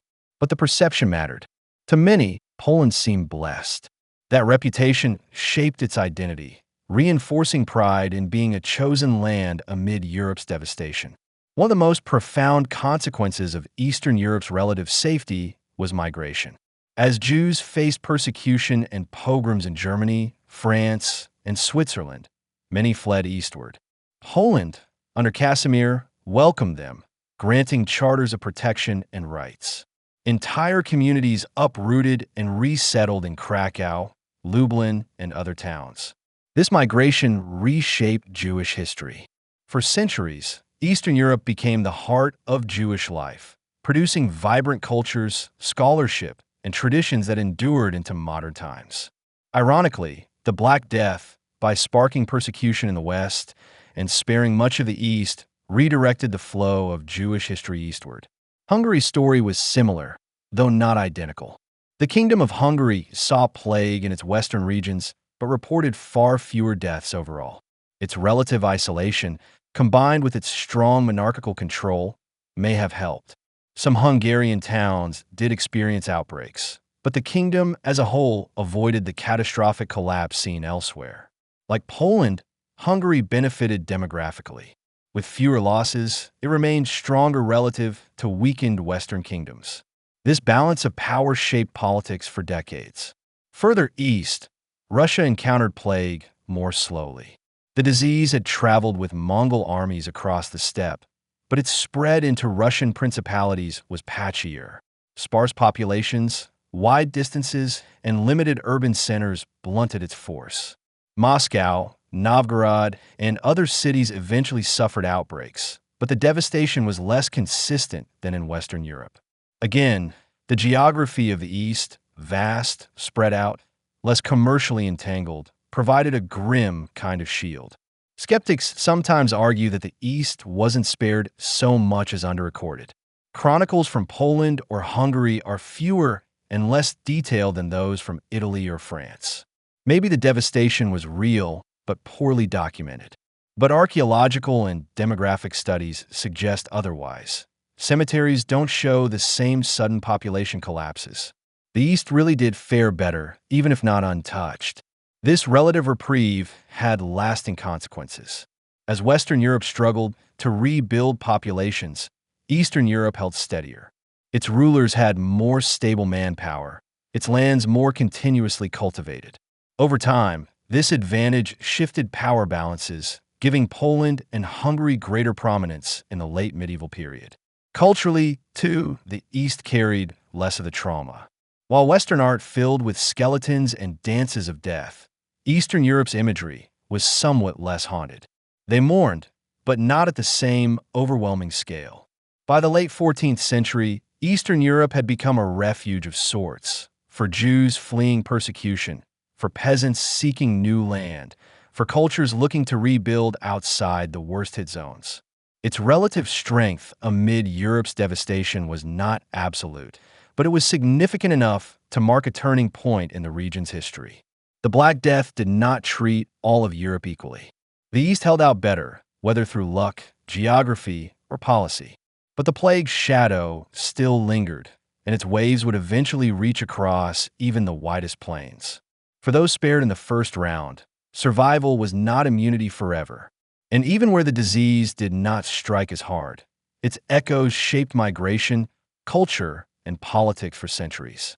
The Black Death began in the East, somewhere on the steppes of Central Asia, before it thundered westward into Europe. But even after it devastated Italy, France, and England, its story wasn't finished. It moved slowly, unevenly, into the lands of Russia and beyond. Here, in the forests, rivers, and steppe towns of the Northeast, the plague took a different course. It was less explosive than in London or Florence, but no less significant. The disease's long march eastward shaped Russia's medieval development, tested its principalities, and reminded the world that plague was not bound by borders. In the 14th century, Russia wasn't a single nation, but a patchwork of principalities: Moscow, Novgorod, Tver, Ryazan, and others. Politically, they were under the shadow of the Golden Horde, the Mongol successor state that dominated the steppes. Trade routes connected them westward to Europe, southward to the Black Sea, and eastward to Asia. In other words, they were positioned right where plague might linger longest, at the crossroads between Europe's devastation and Asia's simmering reservoirs of disease.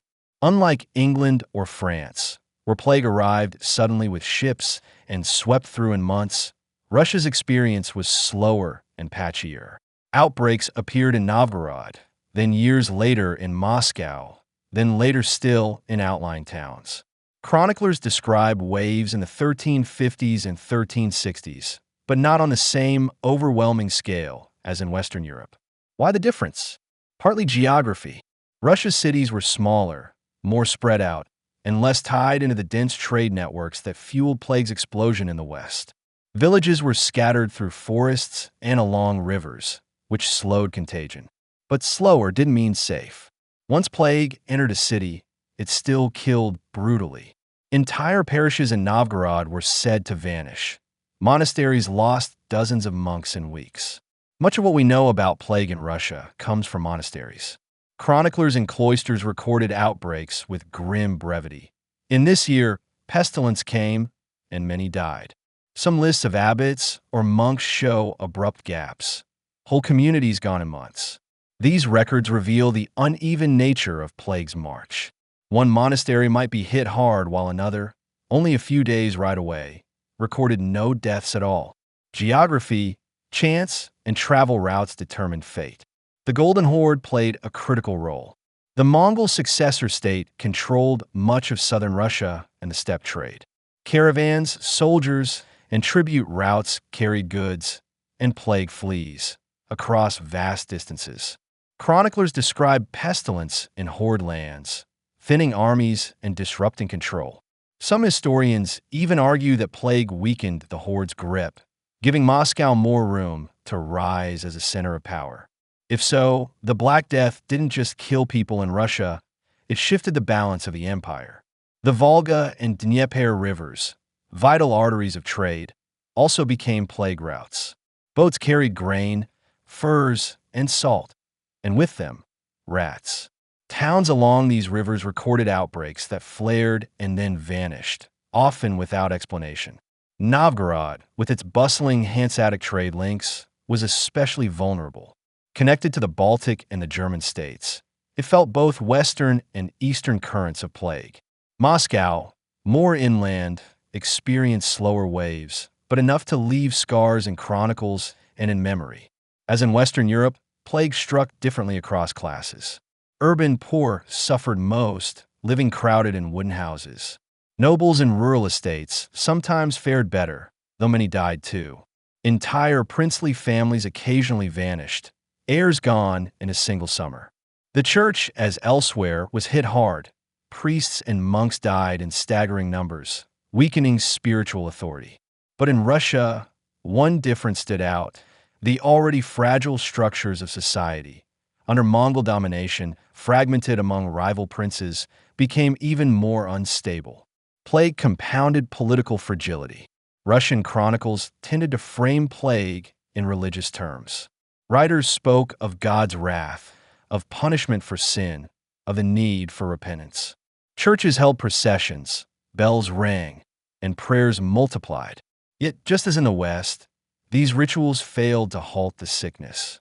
The tone of Russian chronicles is often resigned. There was a pestilence, and many died. Less descriptive than Italian or French accounts, but no less heavy with despair. Iconography, too, shifted subtly. Death became more present in Russian religious art. Sterner saints, harsher Last Judgment scenes. While not as flamboyantly macabre as Western art, the shadow of plague can be seen in the darker tones of the era's religious imagery.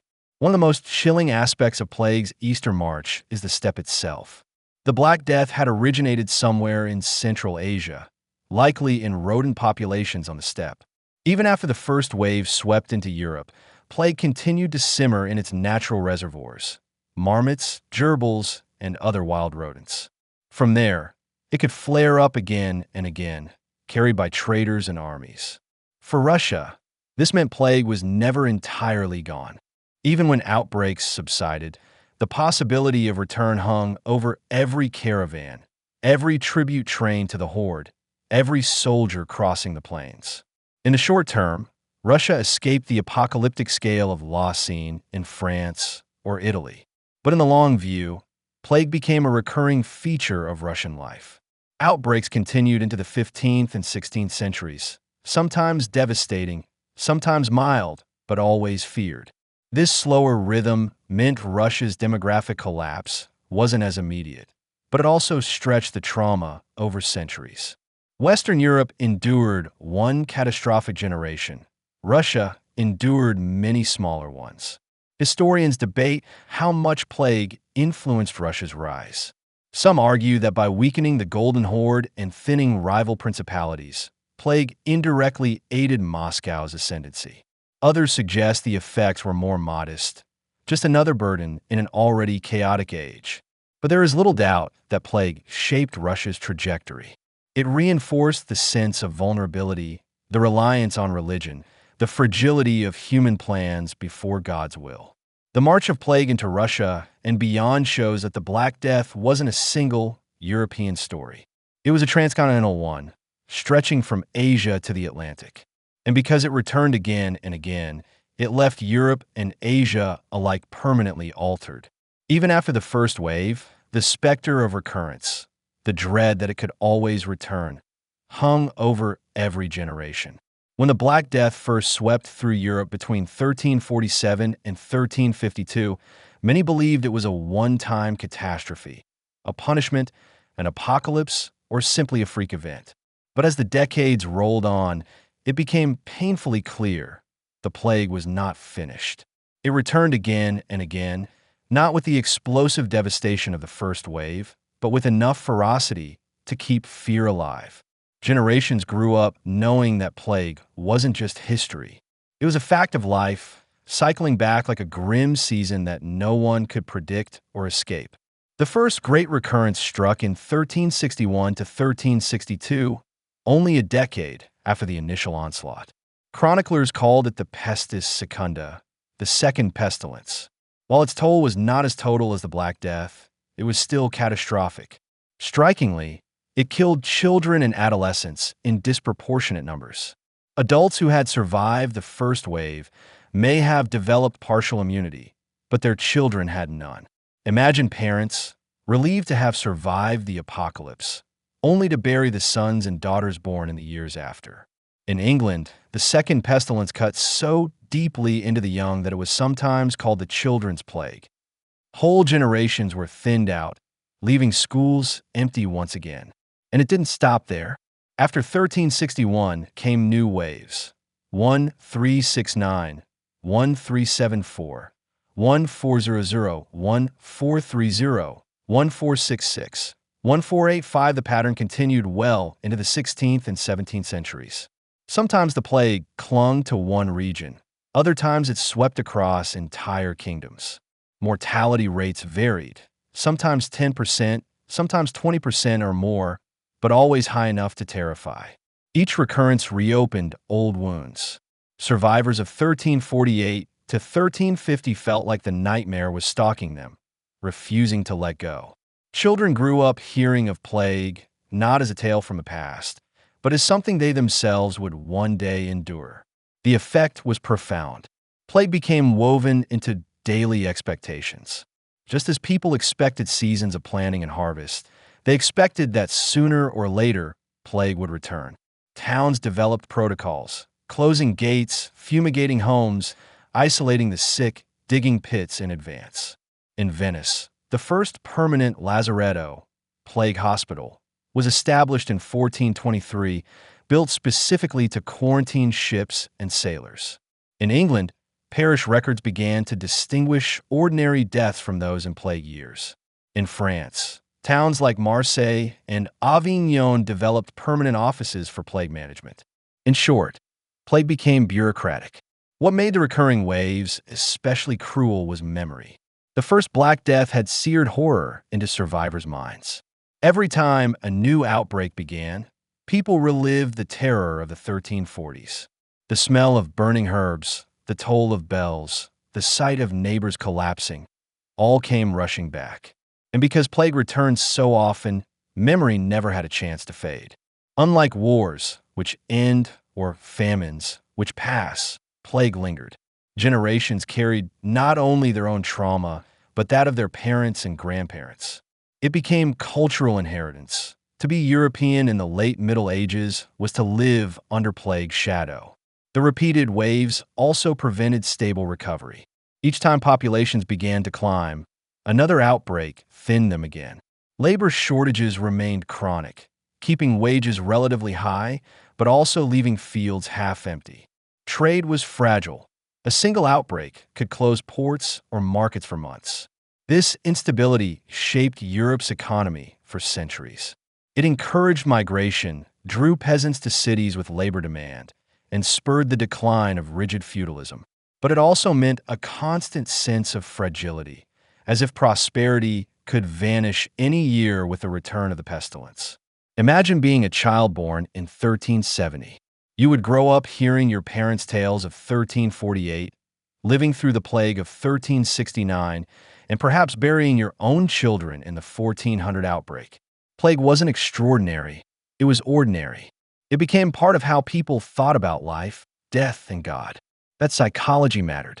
It deepened religious fervor in some, cynicism in others. It fueled the macabre art of skeletons and dances of death. It taught entire societies to live urgently, to marry earlier, to feast when they could, to never fully trust in stability. Recurring waves also refined Europe's responses. Quarantine, first improvised in the 14th century, became more systematic. Ships arriving in Venice or Genoa were made to wait 40 days, hence quaranta. Cities built plague hospitals outside their walls. Households were locked up with guards at the door. These measures were often brutal. Families sometimes died trapped inside, but they reflected a dawning awareness of contagion. The waves forced Europe, again and again, to experiment with public health. The waves that wouldn't end lasted into the 17th century. The Great Plague of London, 1665 to 1666, killing 100,000 people, was just one of many late echoes of 1347. By then, plague had shaped not just demography, but culture itself. Europeans thought of life in cycles of death. The very rhythm of society was altered. You planned for plague, prayed for respite, and rebuilt in its aftermath. Survivors of later waves faced a strange dilemma. They lived, yes, but at what cost? Some buried children in one wave, grandchildren in the next. Some rebuilt farms 3 times in a lifetime, only to see them abandoned again. Survival didn't feel like victory. It felt like endurance in a game with no end. The Black Death wasn't a single story, but a recurring one, told again and again in different years, towns, and families. These endless waves shaped Europe as deeply as the first catastrophe. And yet, amid the despair, they also created opportunities for survivors, especially in a world where fewer hands meant higher value for those who remained. Out of endless death came new social bargaining, a reshaping of life for the living. Every epidemic leaves survivors, but the Black Death left behind more than just individuals. It left entire communities fractured, families shattered, and social networks broken. The men, women, and especially the children who emerged from the plague years carried scars that weren't always visible in bone or blood. They grew up in a world where parents, neighbors, and entire age cohorts had disappeared. They were quite literally a lost generation, orphaned, widowed, displaced, and forced to piece together a society that no longer resembled the one they were born into. No image is more haunting than that of the orphan wandering through empty streets. Chroniclers speak of children crying in doorways, searching for parents who had already been buried in mass pits. Some were taken in by neighbors, but many were abandoned, not out of cruelty, but out of fear. In a world where contact with the sick was seen as dangerous, touching or sheltering a plague orphan felt like tempting fate. In London, Paris, Florence, and countless villages, orphans roamed. Some died quickly. Others survived by forming loose bands, scavenging food from abandoned houses, or begging at city gates. A few, ironically, inherited land or goods when entire families perished, but without guardianship, that wealth often slipped into the hands of opportunists. These children grew up without the stability of parents, teachers, or priests. Their lost childhood was itself a kind of death, a generational wound that shaped culture for decades. The plague also left behind armies of widows and widowers. Marriage, already a fragile bond in a high-mortality world, was devastated by plague. In some towns, widows outnumbered marriageable men by large margins. Many remarried quickly, both for survival and for companionship, but grief lingered. For women, widowhood could mean newfound independence, inheriting land, running businesses, managing household alone. Some chroniclers grumbled that women had grown too bold, dressing more richly or speaking more freely. But that was survival, not vanity. The plague had turned them into heads of households, whether society approved or not. Men, too, struggled with the sudden loss of wives and children. Chroniclers describe widowers remarrying within months, not out of callousness, but out of sheer necessity. Families had to be rebuilt, households managed, farms run. Love, in those years, often yielded to practicality. Medieval society was built on webs of kinship, cousins, uncles, godparents, neighbors all intertwined. The plague tore through these webs like fire through dry grass. Suddenly, the extended family a person might have relied on was gone. A peasant who once had a dozen cousins in his village might find himself the last of his line. This collapse of kinship meant survivors leaned more heavily on strangers, guilds, or institutions. Orphans turned to monasteries, if any monks remained, Widows turned to local councils. Peasants turned to guilds or lords. But the personal safety net, the web of family, had frayed, leaving people unmoored. One of the subtler effects was the loss of elders. In many communities, the plague killed disproportionately among adults, leaving fewer grandparents, uncles, and older cousins. Young people grew up without mentors, without models of tradition. The wisdom of generations, oral histories, farming techniques, craft skills, was sometimes lost with the dead. This vacuum contributed to social change. Without elders enforcing the old ways, young survivors experimented more freely. They moved to cities, demanded wages, reshaped customs. The absence of authority figures was as transformative as the absence of labor. We can't overlook the trauma. Survivors had seen mass death at close quarters. Children watched parents die, parents buried children, neighbors avoided each other. The psychological scars shaped behavior. Greater fatalism in some, greater hedonism in others. Chroniclers note people living as if each day were their last, feasting, marrying, spending recklessly. Others withdrew into asceticism or mysticism. The lost generation wasn't just defined by who was missing, it was defined by how those who remained coped. And coping often meant living in extremes. The cultural products of the later 14th century reflect this sense of dislocation. Boccaccio's Decameron begins with a vision of plague-stricken Florence, where young nobles flee to tell stories while the city crumbles. Petrarch wrote of endless funerals and the loneliness of survival, lamenting that his friends were all gone. Even folk songs and sermons echo with themes of abandonment, of families cut short, of the loneliness of orphans and widows. The Black Death didn't just kill bodies, it killed continuity. Culture itself had to grieve. With teachers, priests, and scholars dead, education faltered. A generation grew up less literate, less trained in traditional disciplines. Universities lost whole cohorts. Some recovered quickly, others took decades. This gap shaped the intellectual climate of the late Middle Ages. Ironically, it also spurred innovation. With fewer old masters enforcing tradition, younger thinkers had room to experiment.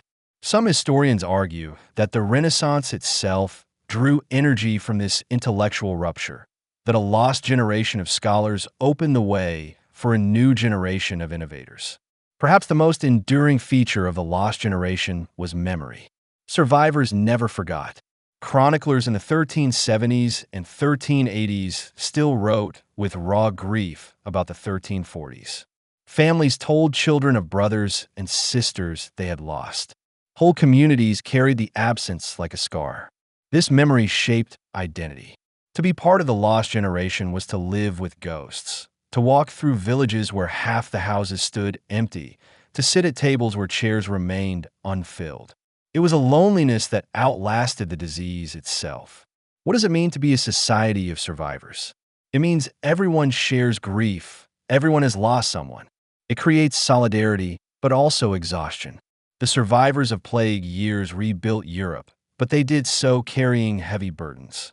They were pragmatic because they had to be. They were bold because nothing seemed permanent. They were restless because they knew the plague would return. This was the lost generation. Not only those who died, but those who lived with the emptiness left behind. The plague's lost generation reshaped Europe by sheer necessity.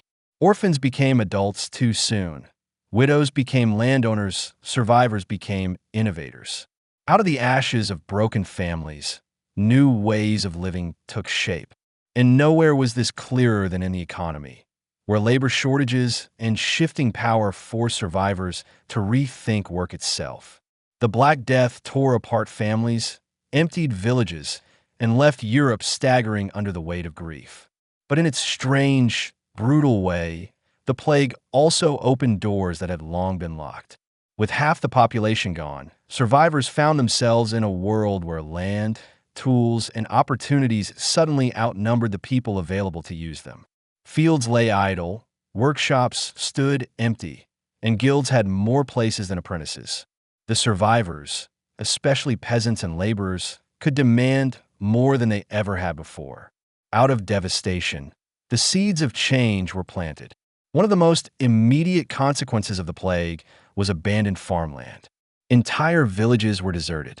Manor records show that some lords lost half or more of their tenants in a single season.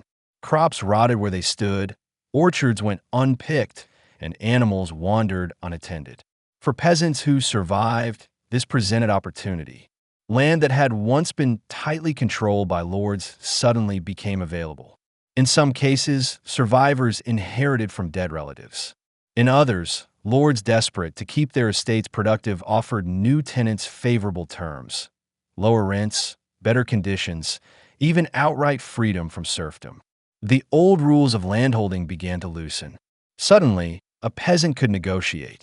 Labor shortages made every worker valuable. In towns, craftsmen demanded higher pay. On farms, plowmen who had once been bound by obligation now asked for coin. And often they got it. Lords who refused saw their tenants walk away to another manor offering better deals. Wages rose across much of Europe. In England, records show a dramatic increase in the daily rate for agricultural laborers in the decades after the plague. Urban workers likewise found themselves courted. The scarcity of hands turned common men into prized assets. Of course, elites pushed back. In 1351, England's King Edward III issued the Statute of Labourers, trying to freeze wages at pre-plague levels and prevent workers from moving freely. Similar laws appeared elsewhere, but enforcement proved nearly impossible. You cannot legislate away death, and when half your workforce is gone, the survivors know their value. The statute itself is revealing. It shows how threatened the elites felt, how aware they were that the old order was crumbling. The very fact they had to pass such a law meant peasants had leverage like never before. The plague accelerated the decline of serfdom. Already weakening in the 13th and early 14th centuries, serfdom took a near-fatal blow when workers realized they had bargaining power. Many simply walked away from their lords, seeking better conditions elsewhere. Some negotiated freedom outright. By the late 14th and 15th centuries, large swaths of Western Europe had shifted toward freer peasantry, with rents and wages replacing forced labor. Not everywhere. Eastern Europe, ironically less affected by the plague, tightened serfdom in later centuries, but in the West, the balance tilted toward freedom. In cities, guilds that had once been closed and restrictive began admitting new members more readily. With so many masters dead, apprentices rose faster. Survivors found opportunities in trades that had previously been locked away for generations. This flexibility reshaped urban economies. It gave newcomers, often from rural backgrounds, a chance to enter crafts and trades. Cities grew more dynamic, less rigid, more open to talent. Labor shortages also opened doors for women. Widows inherited businesses and land. Daughters took over trades their fathers had left unfinished. Some guilds admitted women, at least temporarily. Records show women running shops, managing farms, even taking on roles in administration. While patriarchy remained strong, the plague cracked the door just enough for women to step through, and many never fully stepped back. Survivors often found themselves suddenly wealthier. Inheriting from dead relatives, they gained land, tools, livestock, or homes. Some peasants rose from poverty to prosperity in a single generation. Merchants expanded into the void left by rivals. Nobles consolidated estates when lesser families died out. This reshuffling of wealth made the post-plague world fluid. Old hierarchies weakened. New families rose. Social mobility, once rare, became more possible. Beyond wages and land, the plague gave survivors something intangible, a sense of choice. For peasants who had always lived at the mercy of lords, the realization that they could walk away, that their labor was valuable, was revolutionary. That taste of freedom didn't fade easily. Even when authorities tried to reimpose old conditions, the memory of opportunity lingered. This hunger for autonomy fed later uprisings, like the English peasants' revolt of 1381. The fields of opportunity had planted seeds of rebellion. Of course, not all were opportunities. Some lords grew harsher, trying to squeeze more from fewer tenants. Some towns restricted migration, fearful of too much freedom. Inequality remained, and new forms of exploitation emerged. But the balance had shifted. For the first time in centuries, ordinary laborers could demand more from their rulers. Imagine being a peasant who lived through 1349. You've buried your family, watched your neighbors' cottages collapse, seen your priest fall at the altar.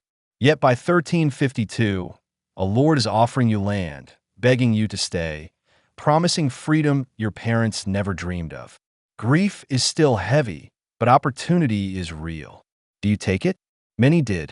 That paradox, sorrow and opportunity intertwined, defined the post-plague world. The Black Death had turned Europe's social pyramid upside down. Survivors found opportunities in land, wages, and freedom that had once been unimaginable. And among those seizing new roles were women, whose lives and labor shifted in ways that would echo for generations. The Black Death destroyed lives indiscriminately, but social aftershocks weren't felt evenly.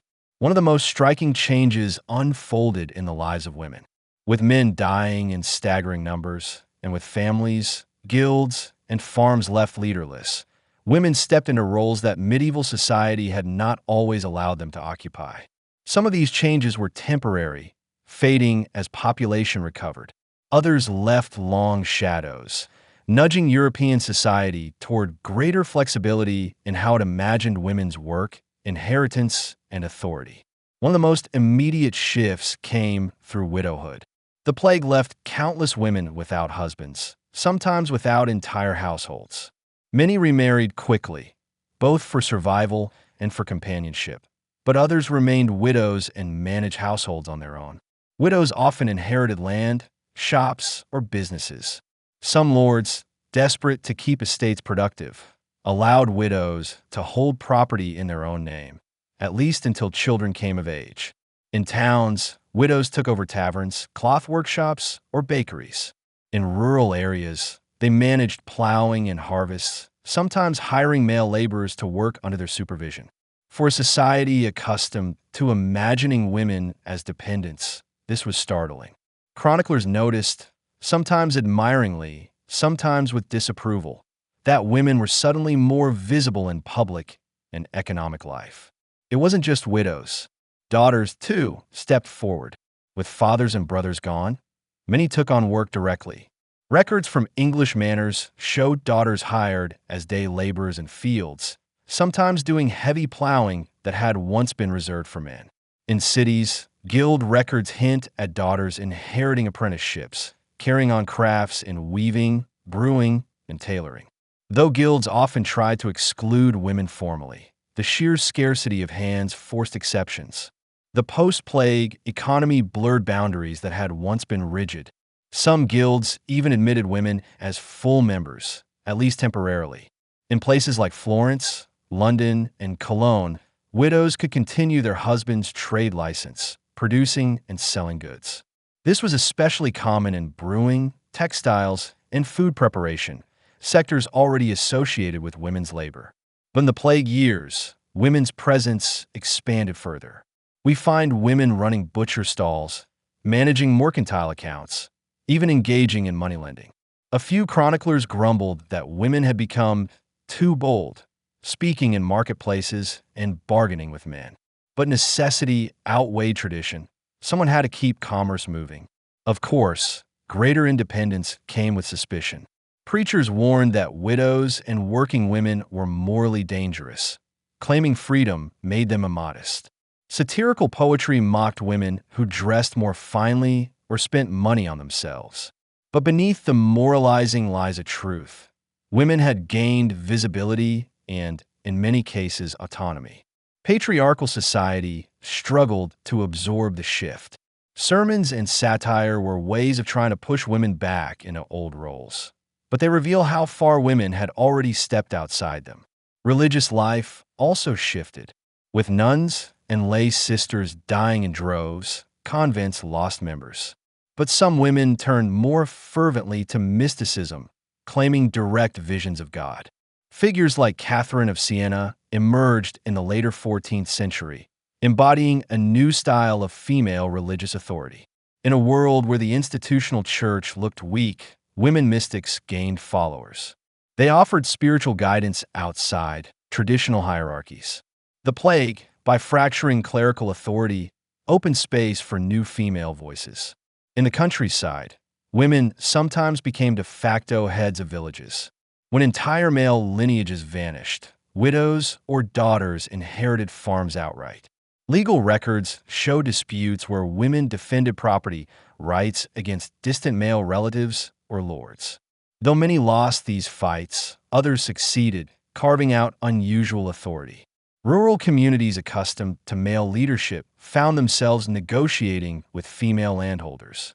Even if temporary, this created precedents for women's legal standing. We must remember that women had always worked in fields, kitchens, workshops. The difference after the plague was visibility. Labor shortages thrust women into roles where their contributions could not be hidden behind husbands or fathers. Chroniclers noticed, guilds adapted, and the economy depended on them. This visibility had cultural consequences. Women appeared more often in records, in disputes, in contracts. They left footprints in history where before they had been half erased. As populations recovered in the 15th century, some of these openings closed. Guilds tightened membership again, pushing women back to the margins. Laws reasserted male guardianship. Many gains proved temporary, but the memory of women's prominence lingered.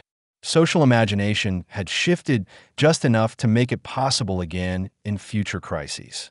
The idea that women could run businesses, manage estates, and direct labor had been tested and proven.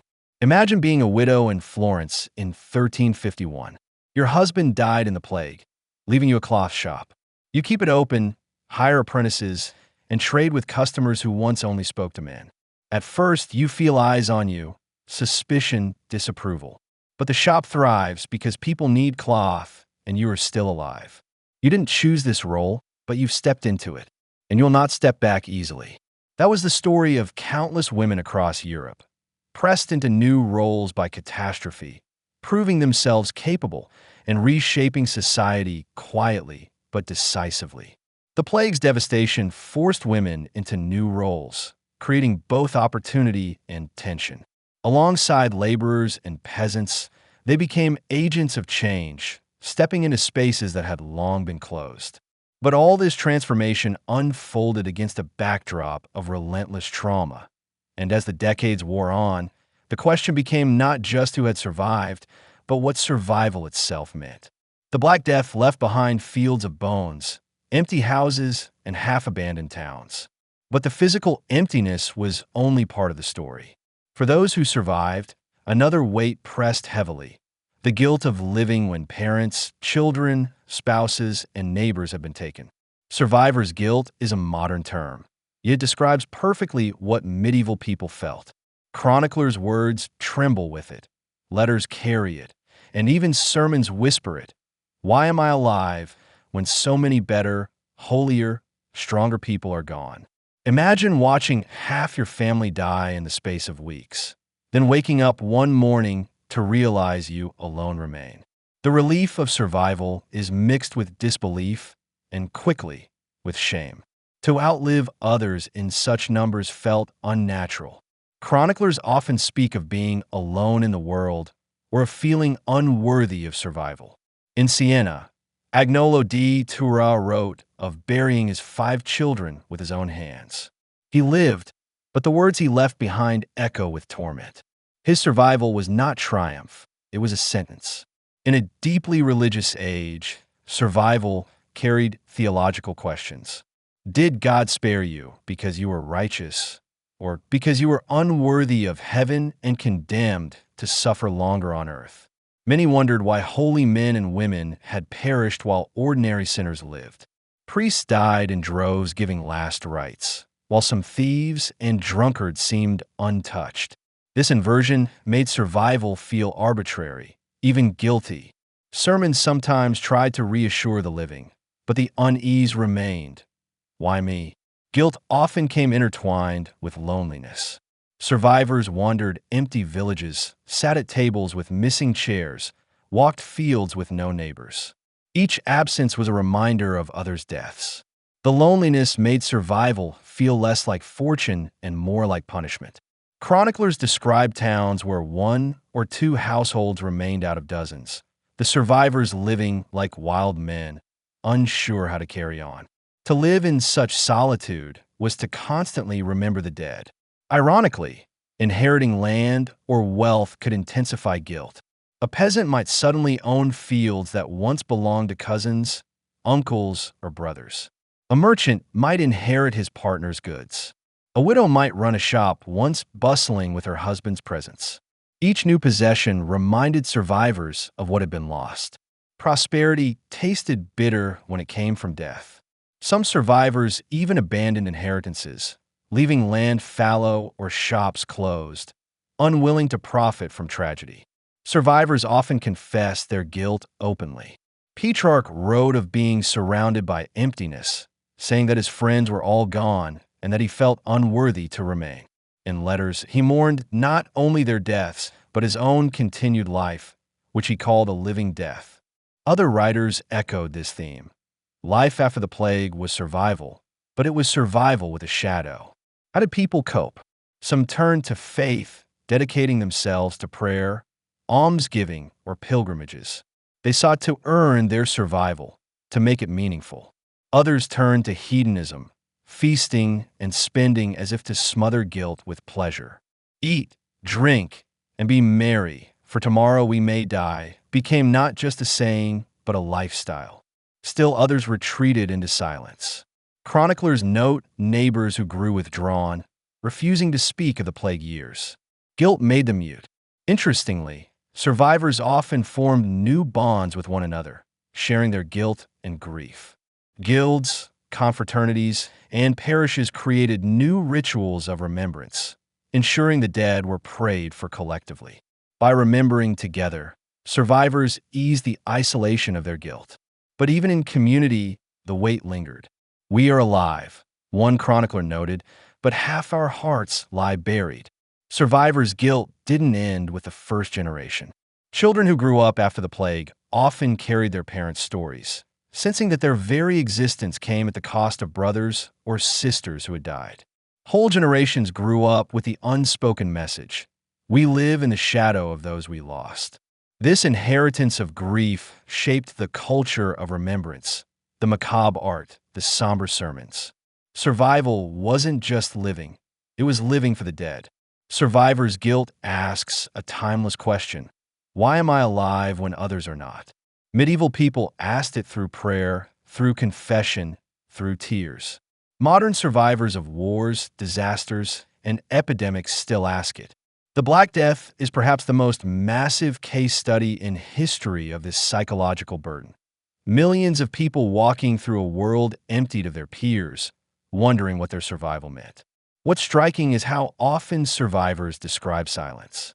Towns where no laughter was heard, homes where no voices remained, churches where only one or two answered the priest's call. That silence was guilt made audible. It reminded survivors that they were living in a world that felt like a graveyard. Survivors' guilt haunted Europe long after the plague's first wave passed. It shaped memory, culture, and even behavior, pressing on those who lived with a sense of debt to the dead. And yet, despite the burden, life continued. People rebuilt, fields were replanted, songs were sung again. To survive was to carry guilt, but also to carry the possibility of renewal. The Black Death was, first and foremost, catastrophe. It hollowed cities, broke families, and left Europe reeling. And yet, in its long aftermath, something unexpected stirred. Out of death came space for rebirth. The plague didn't cause the Renaissance directly. Humanism, classical revival, and artistic brilliance had roots older and broader than the 1340s. But the Black Death acted like a storm that uprooted old trees, clearing the way for new growth.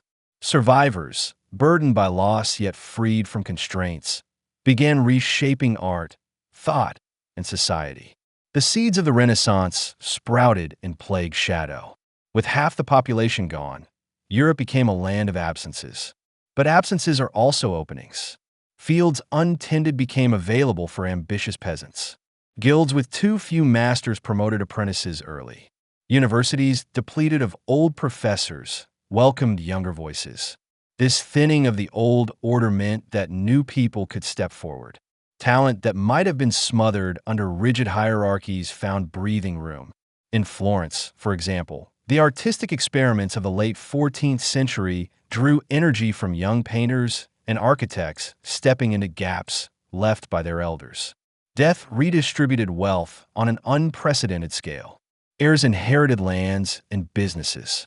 Merchants acquired rivals' trade networks. Entire noble lines disappeared, their estates absorbed into the hands of survivors. This consolidation of wealth created patrons, men and women with resources to commission art, fund scholarship, and build churches. Florence's merchant families, enriched both by trade and inheritance, poured money into cultural projects. The Medici dynasty's rise, for instance, cannot be disentangled from the demographic shocks of the plague. Plague survivors often lived with a sharpened sense of life's fragility. Eat, drink, and be merry wasn't just escapism, it became a cultural disposition. People pursued beauty, pleasure, and achievement with urgency. If tomorrow could bring another outbreak, then today should be filled with meaning. This urgency fed humanism, the idea that human experience, creativity, and knowledge deserve celebration. Art turned to the body, to realism, to earthly life rather than only heaven. Literature turned to wit, irony, and worldly themes. The Renaissance spirit of seizing the present grew from plague's lesson. Tomorrow is uncertain. The plague thinned universities mercilessly, but it also made room for reform. With old scholastic masters gone, younger teachers pushed for new curricula, exploring classical texts with fresh vigor. In Italy, this shift accelerated the rise of humanist studies. In England, Oxford and Cambridge absorbed new ideas, partly because the old guard was gone. Knowledge itself seemed fragile, easily lost. That fragility spurred collectors and scholars to preserve, copy, and revive classical works. If life was fleeting, then texts, art, and memory had to be saved. Florence, often called the cradle of the Renaissance, was also one of the hardest-hit plague cities. The trauma lingered in its art. Painters like Giotto's successors experimented with more naturalistic forms, emphasizing emotion and mortality. Later, artists like Masaccio and Botticelli carried forward this sensibility. Human figures, fragile yet beautiful, set against a backdrop of fleeting time. Elsewhere, too, plague's memory infused creativity. In Northern Europe, the grim dances of death eventually gave way to woodcuts and paintings that combined macabre humor with sharp social commentary. Death remained present, but art insisted on celebrating life more intensely. Survivors also built chapels, monuments, altars as acts of remembrance and thanksgiving. This patronage fueled architectural experimentation. In Florence, the construction of the Duomo's dome by Brunelleschi in the early 15th century was part of a civic rebirth narrative, a city scarred by death, proving it could build something transcendent. Architecture became both memorial and aspiration, rising from plague pits toward heaven. Writers who lived through the plague carried its shadow into their works. Petrarch mourned endlessly, but he also turned inward, exploring the value of the individual soul, a hallmark of humanism. Boccaccio, in the Decameron, framed tales of wit, love, and folly as a way of defying death's despair. This blending of mourning with vitality defined Renaissance literature, aware of fragility, yet bursting with creativity. The demographic collapse made society more fluid. Peasants became landholders, merchants became patrons, widows became property managers. Though inequality persisted, the rigid medieval hierarchy loosened. This fluidity nurtured a spirit of experimentation in life, in art, and politics. In some ways, the The Renaissance was the cultural expression of a society that had been forced to improvise. Survivors had learned that old structures could collapse overnight. That lesson made them more willing to try new ones. The seeds of the Renaissance sprouted not in optimism, but in contradiction. Survivors carried grief and guilt, yet they built chapels and painted frescoes filled with color. They remembered mass graves, yet they funded music and festivals. They lived with the knowledge of death's inevitability, yet they poured themselves into life's possibilities. This paradox, mourning and rebirth entwined, gave the Renaissance its depth. It wasn't naive celebration. It was beauty born in the shadow of plague. Picture a merchant in Florence, 1360. He lost his wife, 2 children, and half his business partners to plague. He feels the ache of loss daily. And yet, with his remaining wealth, he commissions a chapel fresco. He tells the painter, "Make it beautiful, make it full of life, so that the dead are honored and the living remember." That act of grief turned into art was the seed of the Renaissance. The Black Death cracked Europe open, scattering grief and opportunity alike. In the soil of devastation, seeds of cultural rebirth took root. And yet, even as art and thought began to flourish, the trauma of plague never fully receded. It lingered in bones, in ruins, in memories carried forward. The long-term consequences, demographic, social, and cultural, would shape centuries to come. The Black Death was not just a moment in the 14th century. It was a hinge in history. Its immediate horror, the graves, the silence, the guilt, dominated the 1340s and 1350s. But its consequences stretched far beyond, reshaping Europe's demographics, economy, religion, politics, and culture for centuries. By the time the Renaissance bloomed, by the time reformations cracked Christendom, by the time empires sailed across oceans, the fingerprints of plague were still visible. The long-term consequences of the Black Death were not merely survival. They were transformation. At its simplest, the Black Death was a massive population shock. Europe's population had been rising for centuries, pressing against the limits of farmland and technology. The plague cut it nearly in half. Recovery was slow. In many regions, population levels didn't fully return until the 16th century, some not until the 18th. This demographic reset had cascading effects. Fewer mouths to feed meant less pressure on land, easing famine risk in the long run. Wages rose as labor grew scarce. Families had fewer children, but often invested more in those who survived. Europe's varied demographic rhythm, fertility, mortality, marriage, shifted for generations. The labor shortages broke the spine of medieval serfdom in much of Western Europe. Lords who once commanded bound peasants suddenly found themselves bargaining with free workers. The Statute of Laborers in England tried to turn back the clock, but by the 15th century, serfdom was largely in retreat in the West. In Eastern Europe, paradoxically, the opposite occurred. Because population decline was less severe there, and because demand for grain exports grew, landlords tightened control, binding peasants more tightly to estates. The second serfdom of Poland, Hungary, and Russia was a delayed echo of plague's uneven impact. Thus, the Black Death created a divided Europe, freer in the West, more bound in the East. With fewer people, demand for basic goods fell, but demand for luxury goods rose. Survivors, suddenly wealthier by inheritance, spent on cloth, art, and finery. Cities like Florence and Bruges flourished as centers of textile and luxury trade. Banking grew, fueled by surplus capital. Agriculture shifted too. Marginal lands, once strained into production to feed a booming population, were abandoned.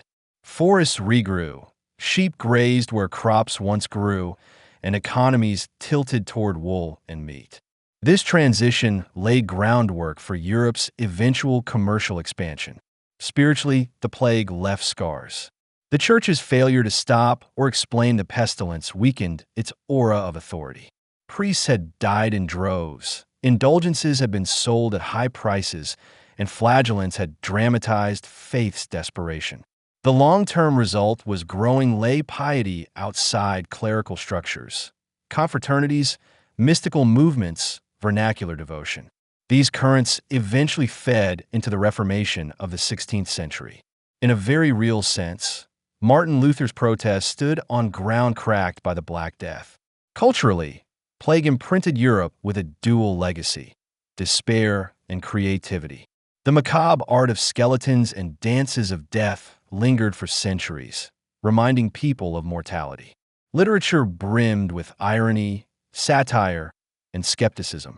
Yet alongside this darkness, creativity flourished. The urgency of life, sharpened by death, pushed people toward art, invention, and discovery. This paradox, pessimism and creativity entwined, became the defining mood of late medieval and early Renaissance Europe. Plague reshaped politics by altering power balances. With noble lines extinguished, monarchs often consolidated lands.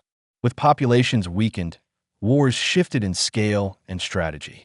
The Hundred Years' War between England and France, ongoing during the plague, was profoundly shaped by depopulation. Fewer soldiers, greater reliance on mercenaries, more brutal taxation. In some regions, rulers used the crisis to tighten control, centralizing authority. In others, revolts erupted, as in England's Peasants' Revolt of 1381 or uprisings in France and Flanders. The plague didn't just weaken society, it made it volatile. The Black Death also had global consequences. It weakened the Mongol Empire, disrupting trade networks across Asia. It altered the balance of power between East and West, leaving Europe poised to expand just as Asian states were recovering. By the time of Columbus and da Gama, Europe's demographic and economic rebound had primed it for outward expansion, an arc that began with the plague's devastation. Perhaps the deepest long-term consequence was cultural memory. Generations grew up under the shadow of plague, with the certainty that death could return at any time. This memory shaped identity, art, and worldview. It made Europeans simultaneously fatalistic and ambitious. If life was short, it must be seized. If death was certain, salvation must be secured. The memory endured even as plague waned. The Great Plague of London in 1665, centuries after 1347, was remembered not as an isolated event, but as the latest chapter in a story stretching back to the Black Death. Memory bound the centuries together. In its own grim way, the Black Death taught Europe lessons that would echo through modernity. It taught the fragility of institutions, the unpredictability of nature, the possibility of social change. It reminded people that hierarchies were not eternal, that wealth could shift overnight, that life was fleeting but could also be beautiful. It was a cruel teacher, but its lessons shaped Europe's path into the Renaissance, the Reformation, and eventually the modern world. Imagine standing in 1400, 50 years after the first plague wave. You are old now. You have lived through not just one, but 3 outbreaks. You have seen your village emptied, your children buried, your neighbors vanish. And yet you also see wages higher, freedoms greater, art more vibrant. The world feels both scarred and renewed. That tension, loss and change, despair and possibility, is the true long-term legacy of the Black Death. The Black Death's long-term consequences stretched across centuries, reshaping everything from labor to faith, politics to art. But perhaps its most enduring legacy wasn't demographic or economic. It was emotional. The way it haunted memory, reshaped culture, and lingered in every skeleton painted on a wall, every sermon preached in fear, every story told to a child. To understand plague fully, we must end not with statistics, but with memory.